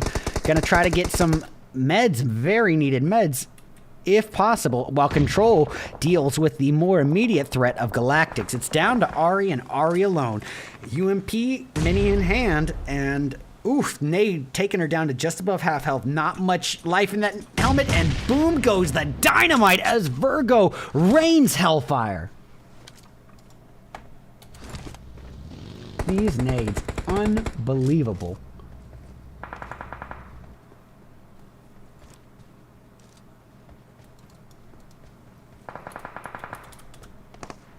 All right. So many points of confrontation here. I'm actually going to get MADBULLS final. Nope. Not their final standoff here at all. They have 3 members up, and it's literally 1 tap against a 3-piece of Control members, and I'm honestly wondering if she can do it. It might be possible, given the performance and the confidence and momentum that MADBULLS have acquired so far, even if this doesn't pan out well. Oh my goodness, 1 tap, gonna bow out. And look at this, DSK Zombie with a third party from the dead zone, getting the thirst before being eliminated by the blue zone itself. And now GOEXIA and MADBULLS preparing for an altercation. Now, whether or not GOEXIA knows of GTHESIS on the other side sandwiching GOEXIA, turning him into the deli meat in this peanut butter and treble sandwich, yet to be seen. Tell you what, we're gonna get Taro up on the alt cam here. And oh, Controls Lady finishing off 649 of GTHESIS, leaving J8 as the last hope, and MADBULLS is gonna go after GOEXIA right then and there. Look at this, MADBULLS only with 3 elims so far.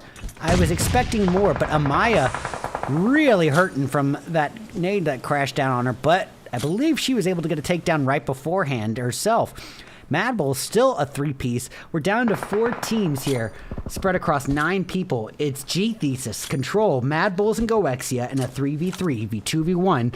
It's the end game of round 4, ladies and gentlemen. Let's get ready to rumble!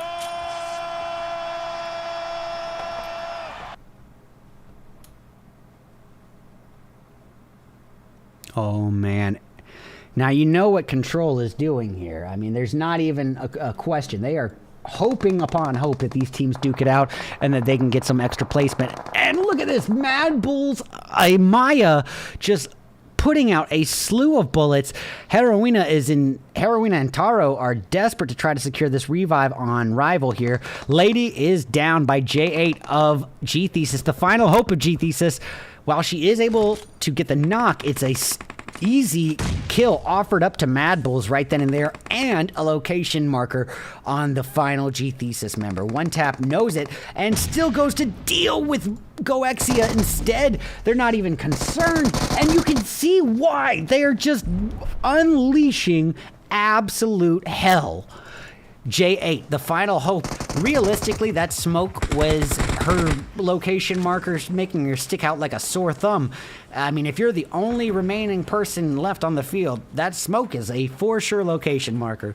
And look at this, ladies and gentlemen, once again, you cannot argue. I mean, sure, if they were to win one match, you could say luck. These girls are dominating this entire playing field, putting out an absolute onslaught to every other competitor. The MADBULLS are seeing red and just dominating. First place, chicken dinner on the tip of their tongue finish, yet another one, and this time with 8 elims, another 18 points on the board for MADBULLS.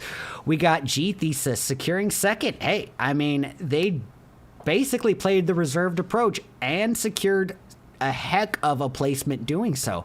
Those 8 placement points are the equivalent of getting 8 elims. So those 2 elims that they had on top of it is 10 points on the board. Not a bad takeaway. GOEXIA showing some serious improvement as well. 8 elims for them as well, and a 3rd place finish. Well, ladies and gentlemen, we still have 2 more rounds, despite what the match tab say. This is a 6-round day. 2 more rounds of action, mayhem, and strategy lie ahead of us on day 1 of the grand finals of the PUBG Mobile Ivy League International Women's Pro Tournament. Sponsored and brought to you by North American Scrims and Tencent. We'll be back in just a few moments. Stick around. We'll be back soon.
Alrighty, welcome back, ladies and gentlemen. We are back. It's round 5 of 6, our second do-over of the Rumble in the Jungle. Now, will the Lionesses absolutely dominate this match the way they did in round 3? Only time will tell. But having a look at this flight path, it really is inconsequential. Why? I never even said this at the beginning, but part of my normal spiel. Due to the sheer lack of size of Sanhok, it being a 6x6, it's so much more small than you know, a map like Miramar or Erangel, that realistically, regardless of the flight path, you can get to pretty much any point you want just by deploying your chute early enough. So the flight path seems almost inconsequential. But let's go ahead and get in the thick of it, where at the ruins area, we're getting quite a contestation for location here between Major Pride, their opponents in Arctic Esports, the southbound threat in Tres Ranchos, and the westbound threat in FY Esports. And it looks like the ruins goes to the first landers, and that's going to be Arctic. But with Bazoomi God holding this off angle, and Satan Nova and Sonder not too far off, close enough to where they could get a side angle on their opposition, it could spell trouble for Arctic. Now, realistically, Arctic doesn't have a worse positioning per se. Major Pride does have some cliff high ground in Overwatch, but Sonder and Satan Nova aren't really there yet, and Satan Nova is equipped with a Vector, Rose with a UMP. The UMP certainly can get that long mid-range takedown, but not a Vector. Now, whether or not Major Pride is aware of 77K's location, on the other hand, right here, that could be a difference maker. Regardless, we got Tres Ranchos having at it in the distance and no time to waste. Let's catch eyes. Tres Ranchos, Ollie getting the first elim for the team in this close quarter fight where she is outnumbered against FY, and she gets the kitty down. It's a squad wipe! Squad wipe! Oh my goodness! Hallelujah! Give me a hell yeah! Yo! Rolly just rolled on him. That was impressive. And just like that, Ollie, 4 elims, all to her name. Tres Ranchos carrying on as a 4-piece. Cuatro Ranchos in hand here, and 4 elims, all thanks to Ollie in the beginning stages of phase 1. Now, they are in a 3-1 split, which could leave Cassie in a bit of a predicament here, as she does have numerous members of Arctic Esports at hand. Luckily for her, though, Arctic is very likely still preoccupied with Major Pride. So, where does that leave the next point of contestation for us? Well, I would say, if we were to zoom in realistically, Cassie closing in on DSK or ARTIC might not be the best move, but she's doing it. So we might just end up getting another confrontation on our hands, that one where she is outnumbered, outwomaned, and outgunned, to be honest. I'm not sure this is a fight worth... I mean, I know this is not a fight worth taking on, but after seeing what Ollie did, hey, crazier things have happened. Crazier things have happened literally this match. All right. Let's see. Ooh, sorry about that. Where should we be tuned into? I'm going to say we're going to go off to the east, where members of XNINE, who haven't had the easiest day, but are still here duking it out and perfecting their skills, carrying on even as a three-piece. It's good sportsmanship, but they could be in the throes with the near-bound threat in Silently. And if that is the case, then you have to understand XNINE came into this match at a huge disadvantage. Less gunpowder, less firepower, less scouting power, and that leaves Silently in quite an advantage here. Also, we can see a potential point of contestation a little further off to our west, where members of, it looks to be GALACTICS, not far off from the southbound threat and the Witchers. And the Witchers showing a lot of consistent improvement here. Now, I'm going to tune into Silently's Kitty to start this portion off, just to see. We don't have any other points of contest. Oh, I withdraw that. We are not going to that. We're going to Major Pride and Tres Ranchos in case they do duke it out. And tell you what, on the alt cam, we'll get it from Tres Ranchos' perspective, particularly on Ollie, to see if she can make lightning strike twice. That 1v4 with a Tommy gun is just so impressive. All right, we're hearing the shots, not a lick of connecting damage onto Major Pride, so it makes me wonder if the shots are even at them. It definitely is. Tres Ranchos hanging out in the blue zone here. Probably could have gotten a little bit of distance closed in. I wanted to ask this in match 3, but the action was too fast-paced. But who do you think has the advantage here? Realistically, is it going to be the high ground geographical high ground holders in Tres Ranchos, or the low ground compound holders in Major Pride? That always varies on a case-by-case basis, because realistically, Tres Ranchos could have knocked a member of Major Pride through the window, but once that knock occurred, they would have likely been out of the line of sight. And vice versa, if Major Pride fired uphill at Tres Ranchos, then once the knock was secured on the top of the hill, if they were on the crescent, all they have to do is just be knocked, and they're prone and out of the line of sight of the opponent. So it could be, it varies on a case-by-case basis. On this one, it wasn't really enough high ground to give much of an advantage over either. Anissa of Silently pushing...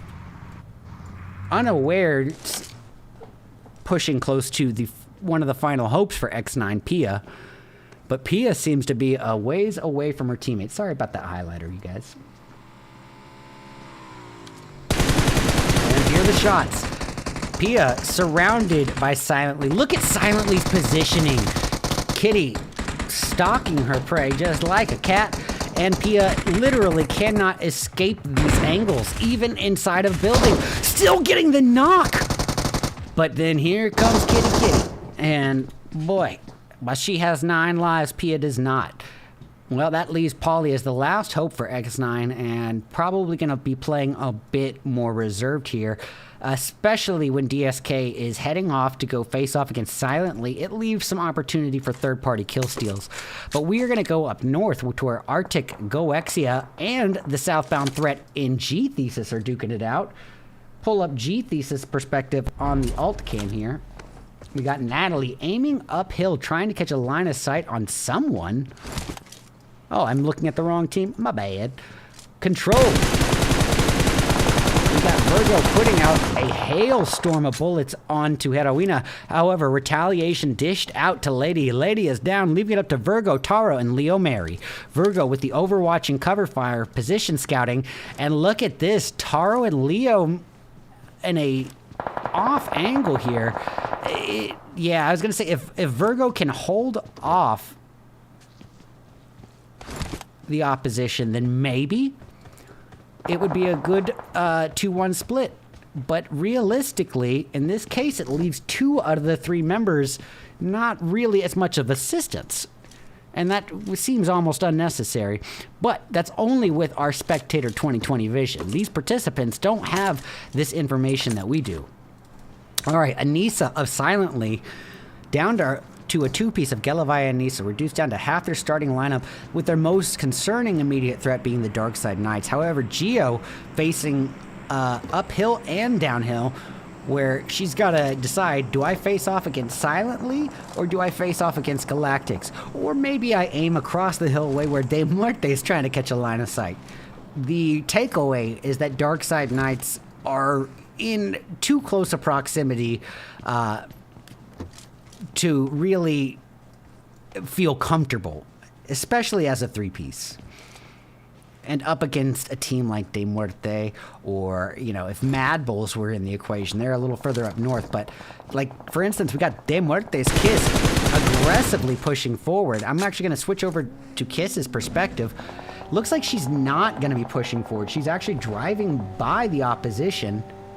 Oh, wait, I withdraw that statement. Yes, she's coming for him. She's got Darksideknights on the mind here. All the while, here's Esports going off in the distance. We'll pull that up on the alt cam. With Scotty down, that could be trouble here. Now, Kiss is kissed to death right there. Matesha retaliates onto Geo and quickly trying to secure a revive on her fallen teammate. Now, look at this. Geo and her teammate down. No chance for Beam to secure any assistance here, especially with Militia coming to join the De Muerte team. Beam's best bet is to just cut the losses and dip out of dodge and try to secure some placement.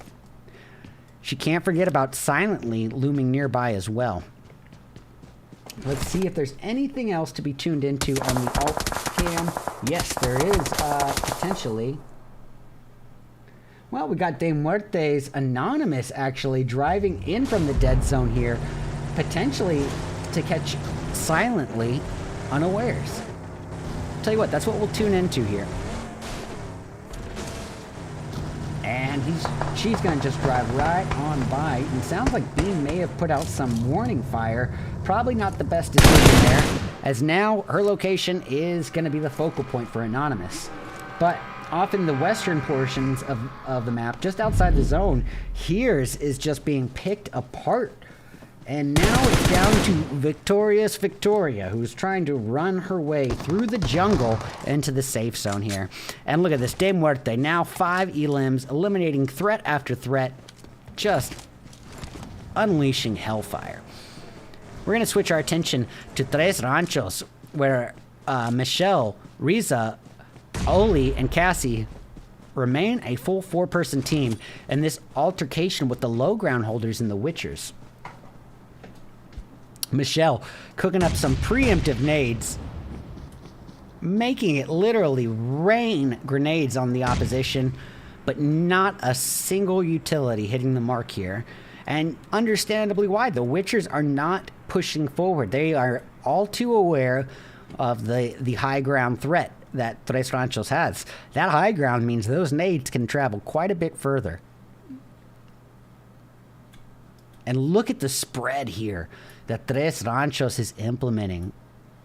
Really spreading out, spreading their wings, getting multiple lines of sight on these Witchers, who are actually falling back to a singular building.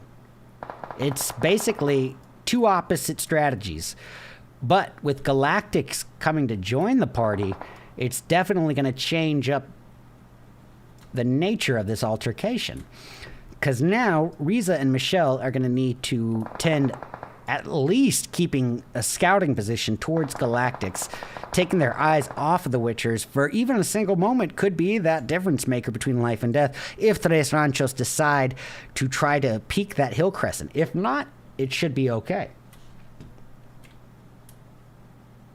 And look at this.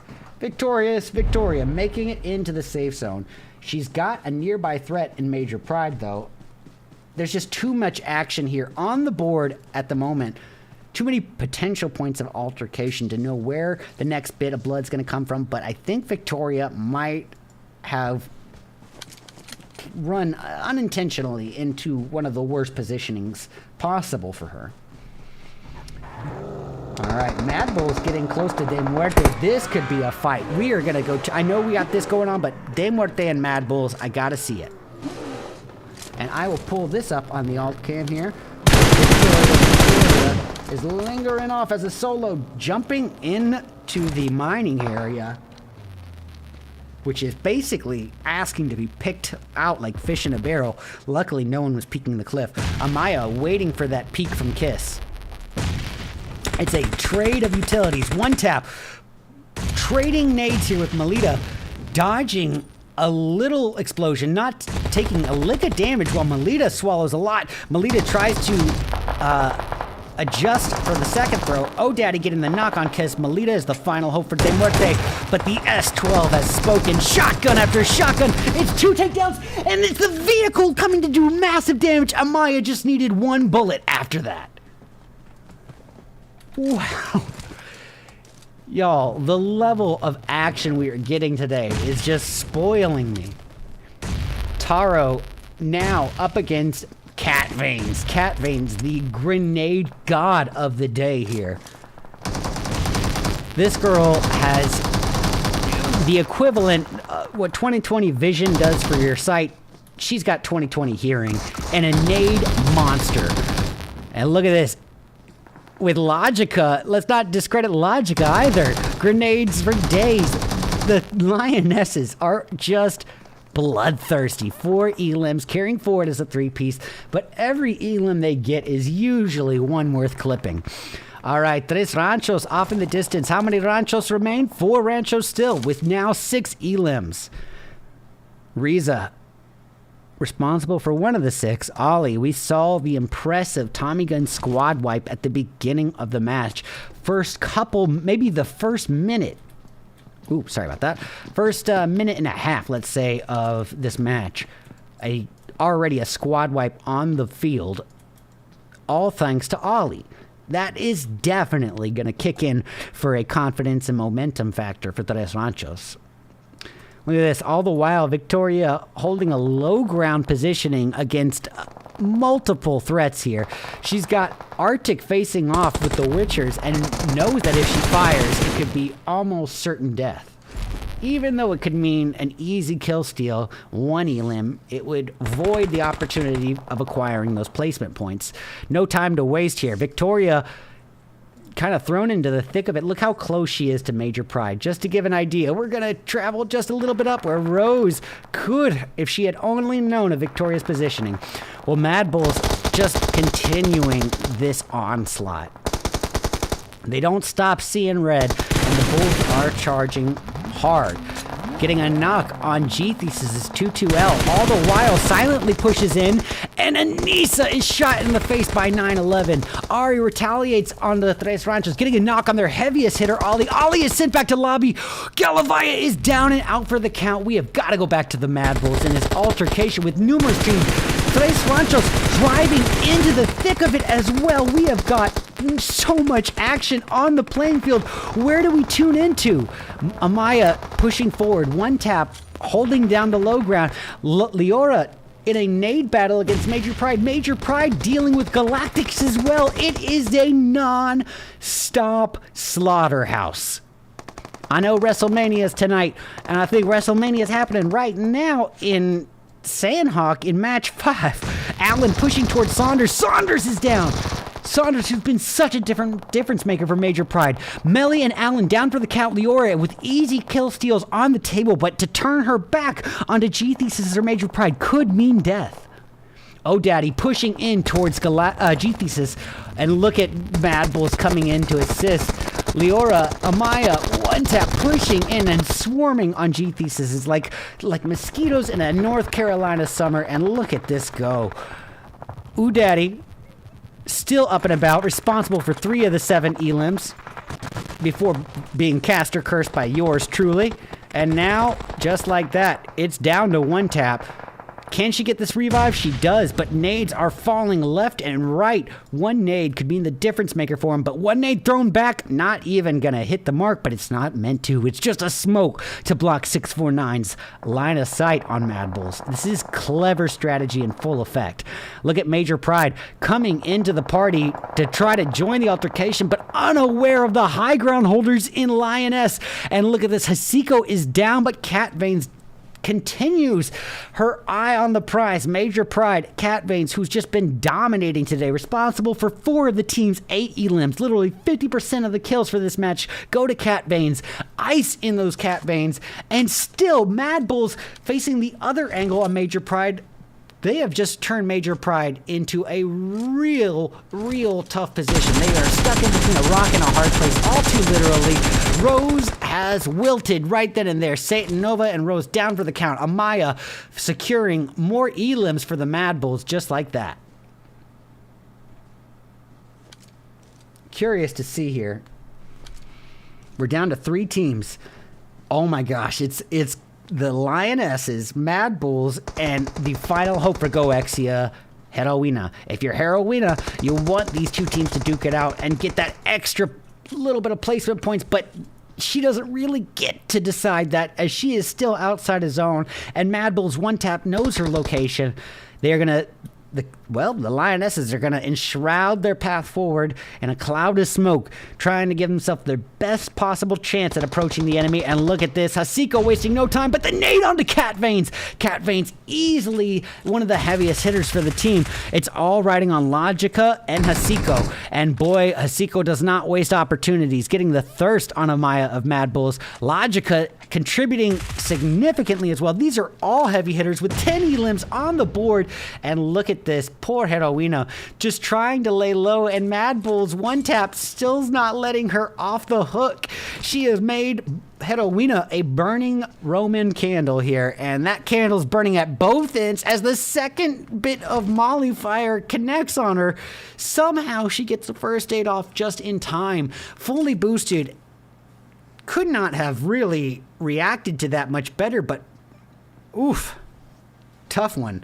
She just wants to lay low to let one tap take the heat, but one tap is a solo as well, I believe. So realistically, both GOEXIA and MADBULLS trying to lay low, but Heroina can't say no when opportunity presents itself on a platter, and getting Logica down is good for everyone on the playing field but KR. So now we have a 1v1v2 essentially, unless revives can be put in place. Nades being thrown almost blindly, thinking that one tap is in the building, but not even close. Heroina trying to get that UMP line of sight on one tap here, but one tap not gonna give any such luxury. Heroina! Oh goodness! Will our hero have fallen? She does, and now one tap of the MADBULLS up against the last Sanhok winners, the Lionesses, proving that it was not a good luck win at all. These ladies thrive on Sanhok. One tap, the final opposition here, the final obstacle from a Lioness win, but getting Cat Veins out of the equation is a huge one. Hasiko and Logica are 2 heavy performing teammates here and can't be ruled out. Case in point, Hasiko has nades of her own. And goodness gracious, the Lions have done it again. What does that do? Does that blow your mind? That just happened. Well, the Lionesses, what can you say? A lion in the jungle, you don't want the smoke. And look at this, Cat Veins, once again, the team's heaviest performer, but talk about an equal effort with 11 elims, a first place finish. That's 21 points for the Lionesses right off the bat. MADBULLS still continuing this absolute domination of the playing field. What can you say? Even though they have 1 less elim and 1 slot lower of placement points, they have the overall lead. And performing in the top 3 in almost every match. The consistency, the momentum, the confidence, the MADBULLS are in full form. And the Lionesses, you know, if every match was a Sanhok, I would put the Lionesses over the MADBULLS. But it seems the MADBULLS might be the more well-rounded in terms of all around being able to handle their own on each map. Will Cat Veins be able to just lay out grenade warfare onto the playing field in our sixth and final match? Coming up, only time will tell, ladies and gentlemen. We still have one more match of the day to decide who wins to set the final tone for day one of the grand finals of the PUBG Mobile Ivy League Female International Women's Pro Tournament, brought to you and sponsored by North American Scrims and Tencent. Stick around, we'll be back in just a few short moments.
All right, ladies and gentlemen, it is the final showdown for day one of the grand finals of the PUBG Mobile Ivy League International Women's Tournament.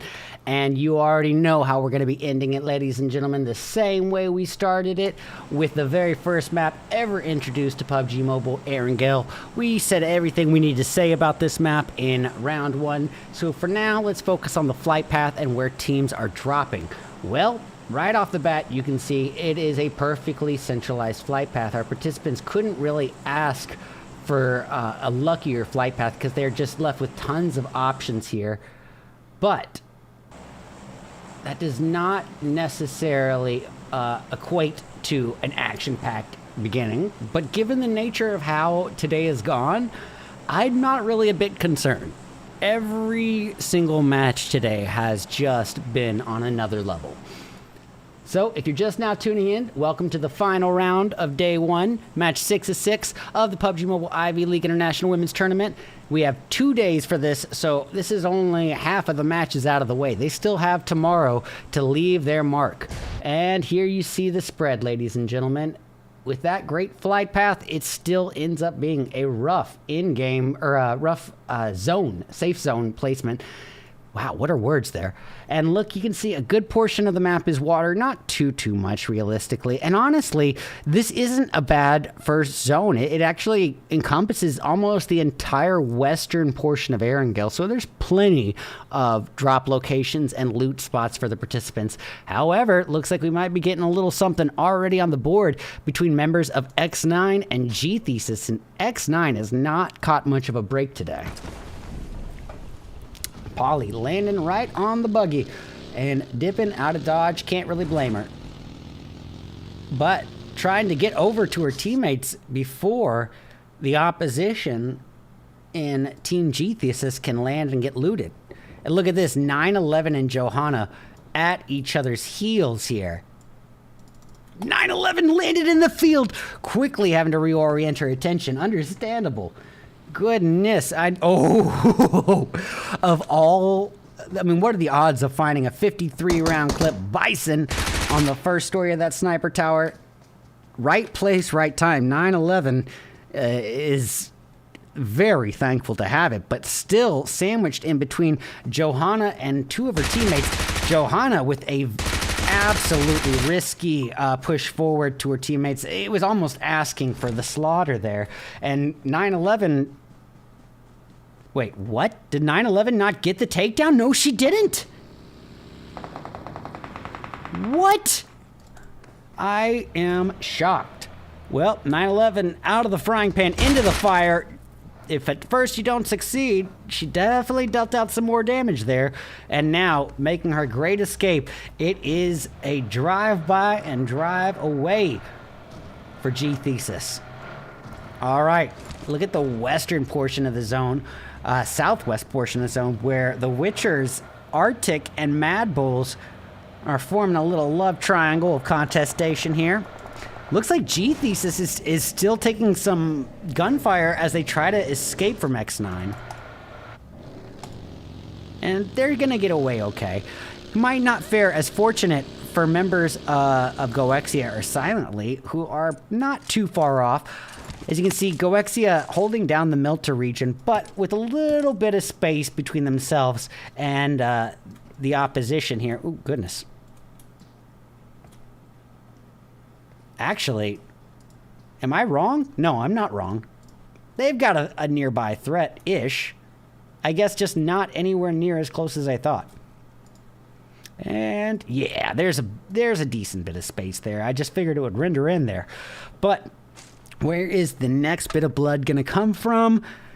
Ooh, well, MADBULLS Amaya literally surrounded on 3 angles by ARTIC, but I don't think ARTIC has positioned themselves intentionally for this. Matter of fact, I don't think ARTIC knows that they surround Amaya on 3 angles. Otherwise, I think it would have been an almost certain push. Anytime you have a chance to take out the top performing team, one of their members early game, I would think when it outnumbers them 3-1, it would have been a move worth making. So I don't think that they had that bit of scouting info in their knowledge base there. I think what we'll do instead for now is tune in to Tres Ranchos as they drive northbound. We got Ollie at the forefront of this northbound migration, driving across the bridge right on by XNINE and potentially towards members of GTHESIS. So I will switch right over immediately. I think I pulled it up on the alt cam. Yes, I did. And not really much to tune into there yet. But I think we're going to do it anyway, just because Ollie is getting a little dangerously close to the opposition. Looks like she had a quick change of heart and decides to reorient herself a little more westbound to get out of the line of sight of the northbound threat in GTHESIS. And you got to remember, that squad wipe from Ollie in the beginning stages of that Sanhok match, just 1v4 Tommy gun up against the odds. You can't rule Ollie out on her own. That was a squad wipe from hell. All right, we got GOEXIA's Hala spreading a little bit further away from her teammates, working her way into the eastern portion of the safe zone, but realistically not gonna have a threat for quite a ways. Their closest threat for Hollow at the time being will be either DSK or beneath her with Galactics, and I don't think it's going to be either as long as she stays that position. So we'll tune in to the Witchers, where Sethu is making a risky migration in between members of MADBULLS. Alright, well, we had Ollie up on the screen for quite a while, but it doesn't seem that any contestation is going to happen there. I'm keeping eyes elsewhere, though. I think we'll check in on Major Pride in the northeastern portion of zone, just to make sure we haven't missed anything too crucial. Oh, well, maybe Shoddy Bait driving right through the thick of it as well. No gunfire put out. So let's check in on Major Pride. Yeah, they're holding position. Their closest threat being beneath them with Darkside, but I don't see that being the biggest concern when they have so much prime real estate in Rawsock, so much compound cover. The problem with that is, though, is Rawsock, the entire city, is vulnerable to the sniper tower hilltop, the same way that school is. So that would be the one lingering concern. Luckily, in this case, no one has acquired that positioning. And in case anyone is unaware of where I'm talking about, I am referring to this portion right here. Exactly on this highlighted mark, the sniper tower on the hilltop is a perfect dividing point of high ground and overwatch between school and Rawsock. Whoever can hold that position is going to have the prime scouting position of this area. But no time to waste. Tuning in to HEARZ Esports as they work their way towards Tres Ranchos. Matter of fact, we'll get both angles of the altercation if it ends up being one. Matter of fact, yeah, we got Cassie here on the alt cam. She was just putting out some warning fire towards members of HEARZ Esports. HEARZ definitely heard the warning. Playing it a little bit cautiously, and look at this, Victoria. She's got a great position here. This high ground overwatch, along with the geographical building cover. The only concern I have here is if the remainder of HEARZ pulls up next to her. Realistically, if Victoria is gonna hold that position, then the remainder of HEARZ needs to spread out a little bit and scout for all angles, because they get third-partied. They're in a very vulnerable position in terms of open landscape, but in terms of that high ground position that she just gave up, it could have really meant an easy knock on one of the ranchos if they had peeked a sliver of their face. So we're gonna go tune in to Control once again, coming in as a three-piece. I'm gonna keep this standoff between HEARZ and Tres Ranchos on the alt cam here. And we're going to switch it actually to, well, as I say that, it looks like HEARZ is going to do a spread around Tres Ranchos. This is actually worth putting up on the big screen. So, have a look, ladies and gentlemen.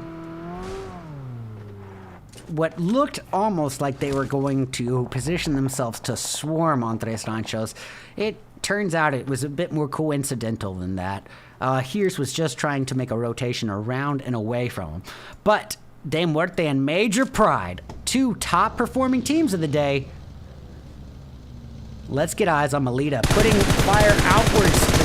Ooh, Saunders is remaining here. Satan Nova, the devil is down. Melita down in retaliation. Ironically, oh no, that was from Saunders. Okay.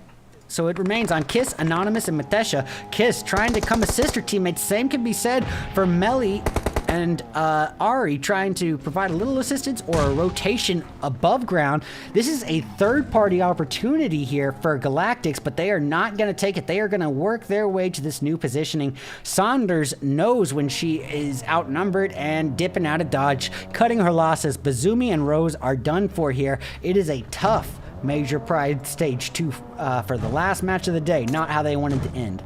But you can't rule out Saunders. I mean, if anything has been proven time and time again, almost every single match with Major Pride has led to Saunders being the final solo for her team. And time again, she has proven a very, very formidable threat to the playing field, even as a solo. You can't forget that in-game nade for the dub. That was impressive. Saunders, if she can get to a position where she can lay low and play a point of reservation and just letting the numbers dwindle down and securing anything in terms of placement points, I would consider that a dub.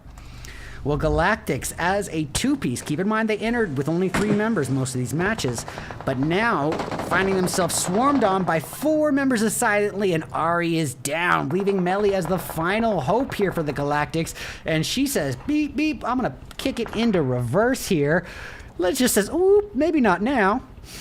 Just reverse that, not even gonna turn around. Look at this. What is happening? I want to stay here. She just reverses the entire way away. But there's a fight going on. I gotta go tune into the fight. But that was great.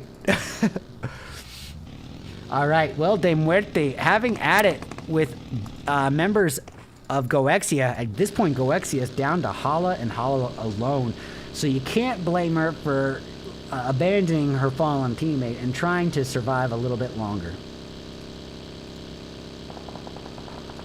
I'm clipping that. That was funny. Okay. I'm hearing shots being dispersed. Yes, it's going to be XNINE versus De Muerte. This is not likely to pan out well for XNINE. They are hesitant to take on these fights. But as you can see, Johanna says it's the last match. Let's leave it all out on the table. And Kiss swallowing a healthy meal of bullets there. Johanna going to try to use this geographical cover to pull a rotation. But looks like, yep, Melita pulling an outlying rotation, a far outlying rotation, trying to get it to where she can surround XNINE on numerous angles. And Matesha trying to do the same. Oh.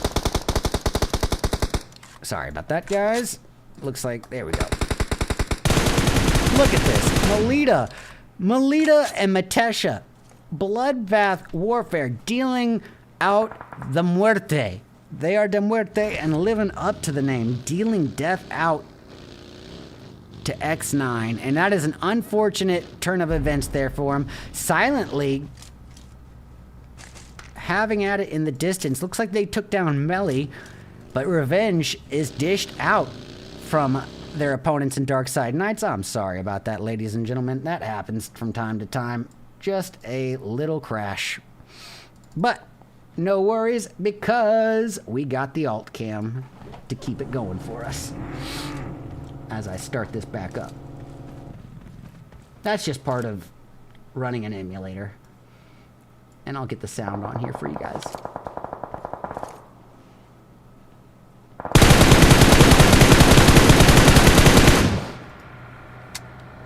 All right, we got a fight, multiple fights. Tres Ranchos facing off here and now. All right, we're back in. We're getting back in the match now.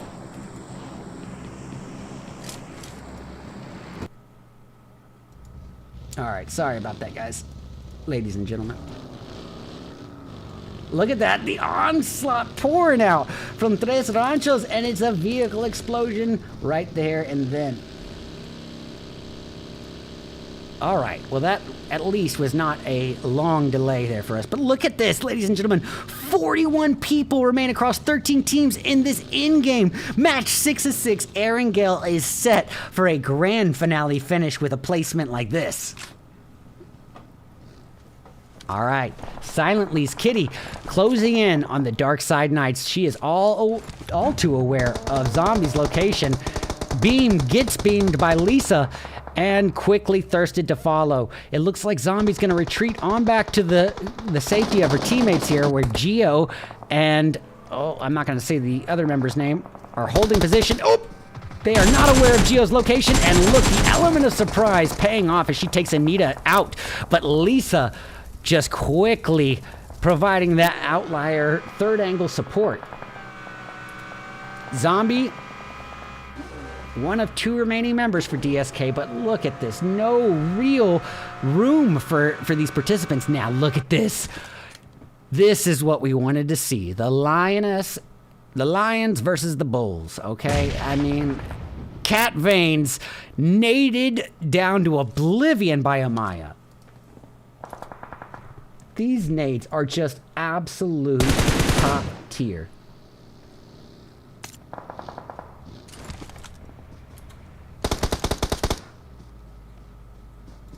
All right, cooking up a preemptive one. Hate Me dishing out some damage, but swallowing some in return. Amaya taking a hefty load of damage there. Desperately in need of some meds, but with very little time to capitalize on this knock. And look at her go. Low health, still getting the takedown on the Lionesses Logica. Remember what I said after last match. If every match was a Sanhok, then I would have probably put the Lionesses at a higher chance to win above MADBULLS. But in terms of overall well-rounded performances in all maps, it's got to go to MADBULLS. I mean, top 3 placement in almost every match, if not every match. All right. Before I forget, ladies and gentlemen, when we got this brief moment, we may as well have a look-see. Oops, sorry about that. Oh boy. We will look at it after this, because these are just 2 of the top performing teams duking it out here. All the while, Control having at it in the distance. Oh boy, Hasiko just trying to feed these nades down to the first story. No shortage of utilities here. 6 smokes and a molly still left in the chamber here. And another nade. Look at this. They forgot about Hate Me. You can't forget. And Hate Me says, I'm going to give you a reason to hate me. But her teammate Hasiko is down in the process. And now one single Lioness remains on the hunt here. This is not good. All right, well, ladies and gentlemen, just to give an idea in perspective of where the overall scoring... Oh, that's match 4. I apologize. Yeah, okay, it doesn't look like we actually got the overall scores yet, and I guess that makes sense as they're building a little bit of a... Building up the suspense to the final results here. Hasiko becomes a bowling pin at the hands of MADBULLS Leora. In a smoking buggy, these girls escape in a ticking time bomb. Well, look at this. Control actually really in full control of the situation, or caster cursed, as Virgo gets a little bit taken out in the moment of their praise. Well, Victoria swallowing a huge amount of damage there, reduced down to 10% of her overall health, desperately in need of some meds. But look, Scotty keeping the pressure on Lady, turning her into a birthday candle. But look, Victoria taken out by Tara. Scotty does get Lady in retaliation. Now Scotty, the final hope for HEARZ Esports. This action is not turned down from level 10 since match 1. This is just non-stop action. One of the best scrim days I've casted in 2 years. Look at this. The bloodthirsty De Muerte. 9 elims, still a full 4-person team, already performing at a gap above the rest, a league of their own, and just dominating in match 6 as well. Consistency is the name of the game for De Muerte. They deal out death and live up to their name. Now, look at this playing field. We got XNINE in a potential world of hurt here. Again, begging the question of geographical high ground versus compound low ground, what would you take? Again, it's a case by case, but being that it's De Muerte up there, I'm saying geographical high ground. All right, well, the Tres Ranchos, ironically enough, are Tres Ranchos remaining, as Michelle has been eliminated early on. Looks like they were able to secure a knock on a member of the Witchers. Whether or not, it doesn't seem like they're too eager to secure any thirsts in that department. Just trying to get a little bit of positioning. And De Muerte securing positioning in this new zone. And let's just, for the sake of, is it high ground? Yes, it is. It is high ground. De Muerte always with a plan. And tuning in to Kiss of De Muerte, trying to hold off and gatekeep MADBULLS, the top performing team of the day. Oh, Daddy, having to say, oh no, and reorient herself for a wide flank rotation away from these high ground queens of the hill in De Muerte. Kiss trying to fall back here. It looks like the Witchers having at it as well. Down to Dr. Miami, potentially. We're going to go tune into this. Dr. Miami and her teammate BBL. Ollie doing some work for Tres Ranchos as well, securing her first win.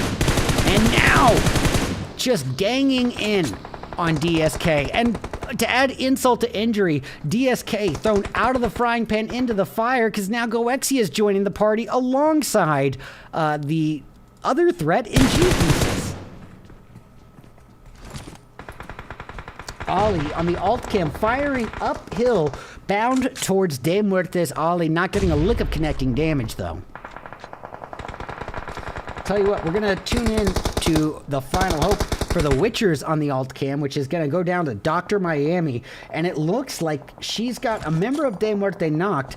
And it's actually going to be XNINE who capitalizes, getting the finish on Anonymous. And that'll be XNINE's first elim, and maybe the first elim I've seen from them in quite a few games. We're going to switch it to the final hope for GOEXIA. At this point, Hala, who had the knock on a member of DSK, but that hesitation certainly undid that. Well, Polly with another takedown here.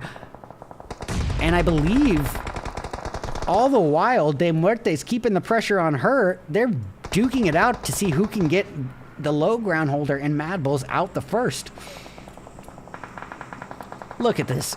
Bloodbath warfare. You couldn't ask for a better in-game for match 6. 7 teams remain across 16 people in this tiny zone.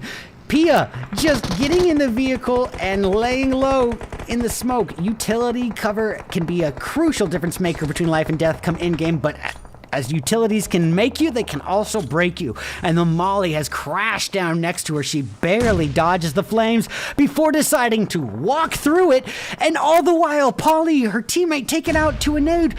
Pia trying to enshroud herself in smoke cover, but being swarmed upon, and De Muerte's Matesha securing the 14th elim between 3 players, almost perfectly evenly distributed. 4 kills to Matesha, 5 to Melita, and 5 to Kiss. Everyone on the team is putting in the equal effort. And look at this, De Muerte. You cannot deny this talent. And MADBULLS, they're up against MADBULLS. It's 2 of the top performing teams of the day, the best in-game we could possibly hope for round 6. And it's, look at this, a battle of utilities, a 3v3, a fair fight between 2 of the top performing teams to end our 6th and final match. It's in-game, ladies and gentlemen. Let's get it. Let's get ready to rumble! Gosh, nades crashing all around Melita, getting what bits of cover she can. Those little bit of smoke cover probably are what separated her from a takedown from a MADBULL nade. But at the same time, she can't quite catch a line of sight on MADBULLS, who, even though she has a high ground advantage, they're enshrouded in the clouds of their own smoke. going to exemplify, ladies and gentlemen, in game, there are several extremely important factors. Positioning, the woman power is what I'll say, how many teams or teammates you have up, and the reservation of utilities, nades, smokes, and mollies. And let's even take it a step further, maybe having an extra coin in your back pocket in the form of vehicles for cover when trees and geographical cover can't be afforded. Matesha almost ready for a nade on Amaya, but she caught her just in time and retaliated. So now De Muerte finds themselves a little bit outnumbered here, 2v3. But look, MADBULLS only 6 elims to De Muerte's 14. So no matter what, match 6, the point numbers are going to go to De Muerte, but MADBULLS, after so many wins, and the ones they didn't win, still the top 3 placement. Though even the ones that the Sanhok that MADBULLS didn't win, they were still the top performing, or second top performing team in. Amaya somehow taking some damage there. I think it had to have been bullet fire from Kiss. I don't see how Melita would have had that line of sight. But look at the patience both teams are exerting here. This sort of patience only comes after 6 years of practice and rehearsing these tactics down to a T, to the point where it becomes muscle memory. Kiss and Melita, with the numbers against them, probably still riding confidence. And same can be said for MADBULLS. Neither team has really made any significant mistakes today. Melita, however, is down, so we are going to tune into the final hope for De Muerte. Kiss, the final snake in the grass, and Leora of the MADBULLS is spotted but not able to be thirsted. Those shots in the grass were a honing beam, a spotlight in the sky saying, here is my location. And look at that. MADBULLS. I mean, what can you say? There is something to be said in terms of if it's a one-time thing. But when MADBULLS secure half the day's wins, De Muerte top performs in absolute lays out onslaughts of eliminations as well. There are just some things that cannot be equated to luck. And the MADBULLS, De Muerte, I mean, these are two of the top performing teams in multiple regions. I don't want to, it's not even gender specific. The nades that I saw today put today's event at one of the 2 most action-packed events I've casted in 2 years. Absolutely insane gameplay. Deluxe, thank you so much for gifting that sub on Twitch, buddy. But ultimately, only one can get that chicken dinner on the tip of their tongue, and it's going to be the MADBULLS. They were charged forth, they were seeing red, got that dub, and look at this. Amaya responsible for 6 of these 7 eliminations. That's 17 more points to MADBULLS. Now, 14 elims going to De Muerte. So while they get 2 less placement points, they literally double the elims of the first place winner. So realistically, De Muerte comes out more victorious for round 6, but MADBULLS top performing all around. And De Muerte, I'm still going to nudge down into I'd say the debate between who performed second best today is going to have to be a contestation between De Muerte and the Lionesses. In this case, I'm going to have to say Lionesses. In spite of De Muerte's absolute onslaught performance to end the night, the Lionesses... Actually, I might have to withdraw that. I think De Muerte, if memory serves correct... Let me zoom in here. Yeah. Oh my goodness. I see why I'm having trouble here with this, and I'm going to show you right now. Because look, ladies and gentlemen, at just how close De Muerte and Lioness were from each other in round 4. This is after round 4. Before, we've had 2 more matches since, but they were only 3 points apart. Look at this. Matching in terms of placement points and only 3 points difference in elims. They are at each other's throats. So, I mean, 2 exceptionally top-performing teams duking it out for the second place spot, but the Mad Bulls charge into a strong first place finish here. 7 elims to Mad Bulls. De Muerte, second place, 14 elims. GOEXIA, hey, I mean, not elimination intensive, but they're valuing placement points, and that is going to be a healthy 7 or 8 points to their name. I mean, not quite what they needed, but it's a start because they still have 6 more matches tomorrow. We got the DARKSIDEKNIGHTS in 4th place, 3 elims to their name, and I guess GTHESIS in 5th with 2 elims to 222. But I believe, yep, we're going to be waiting for the final results of day 1. So stick around. We're going to be back in just a few seconds to go over the overall scores as they currently stand.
All right, ladies and gentlemen, the results are in, and I feel like I'm Maury from the Maury Show.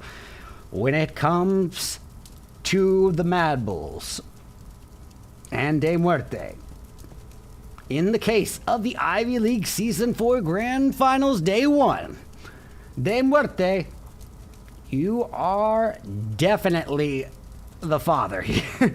De Muerte. Boy, oh boy, look at this. This is just for day 1, game 6. Okay, this is a match itself, but that's the overall scores from one match. Now, who's ready for the overall standings? Bum ba da bum ba da bum. Boom! All right, here we have it, ladies and gentlemen. What? There we go. Mad Bulls in a league of their own. Literally 41-point lead over second place. 41 points when second place has a total of 62. They literally are from 5th place down. They have a difference between themselves and second place of more points than 5th place and below were able to get in the entirety of today. That is what you call a performance. That is what you call confidence. That's what you call aggression, and that's what you call momentum, strategy, and just tier 1 professional tactics in full form. And goodness knows, 101 points is a serious damper on the rest of the playing field's momentum and confidence moving into day 2. Question: can MADBULLS keep this up, though? Can they maintain this momentum without letting that confidence border on cockiness? Because when confidence transitions to cockiness, that's when mistakes can be made. Well, I haven't seen the MADBULLS make many mistakes at all today. So I think that it's going to be, for there to be a change in the tides, De Muerte is going to have a lot of eyes on them, and same can be said for KR Lioness. Both of these teams are going to be, while they're at each other's necks, the real eye on the prize here isn't contesting for second place. The only way that, even Major Pride, another top performing team, the only way that De Muerte, Major Pride, or the KR Lionesses are going to have a shot at reclaiming that first place throne, for tomorrow, is if they kind of boil in and say, all right, we've got to go after the strongest, most aggressive team on the field, and we've got to eliminate them before they can make an impact to anyone. Meaning, any elimination that the MADBULLS gets, even if it's on Phoenix Esports or XNINE Esports, that is bad news for Lioness or De Muerte. Any extra elims on the boards for the MADBULLS, any extra placement points for the MADBULLS is just adding more slack in this rope of distance between first and second place. So, if you are KR Lioness, De Muerte, or Major Pride, what's the move going into tomorrow? Maybe a little toxicity on rare occasion is what's necessary to turn the tides. So there's the only way that it's going to happen. You got to take MADBULLS out before they can do what the MADBULLS do. Only time will tell, ladies and gentlemen. Today has been beyond an honor and a pleasure getting to cast day 1 of the grand finals of the PUBG Mobile Ivy League. This was, I said it now, this is going to be my 3rd time saying it, but it is not an exaggeration. This is contesting for the top 2 events that I have casted in terms of consistent action and impressive gameplay.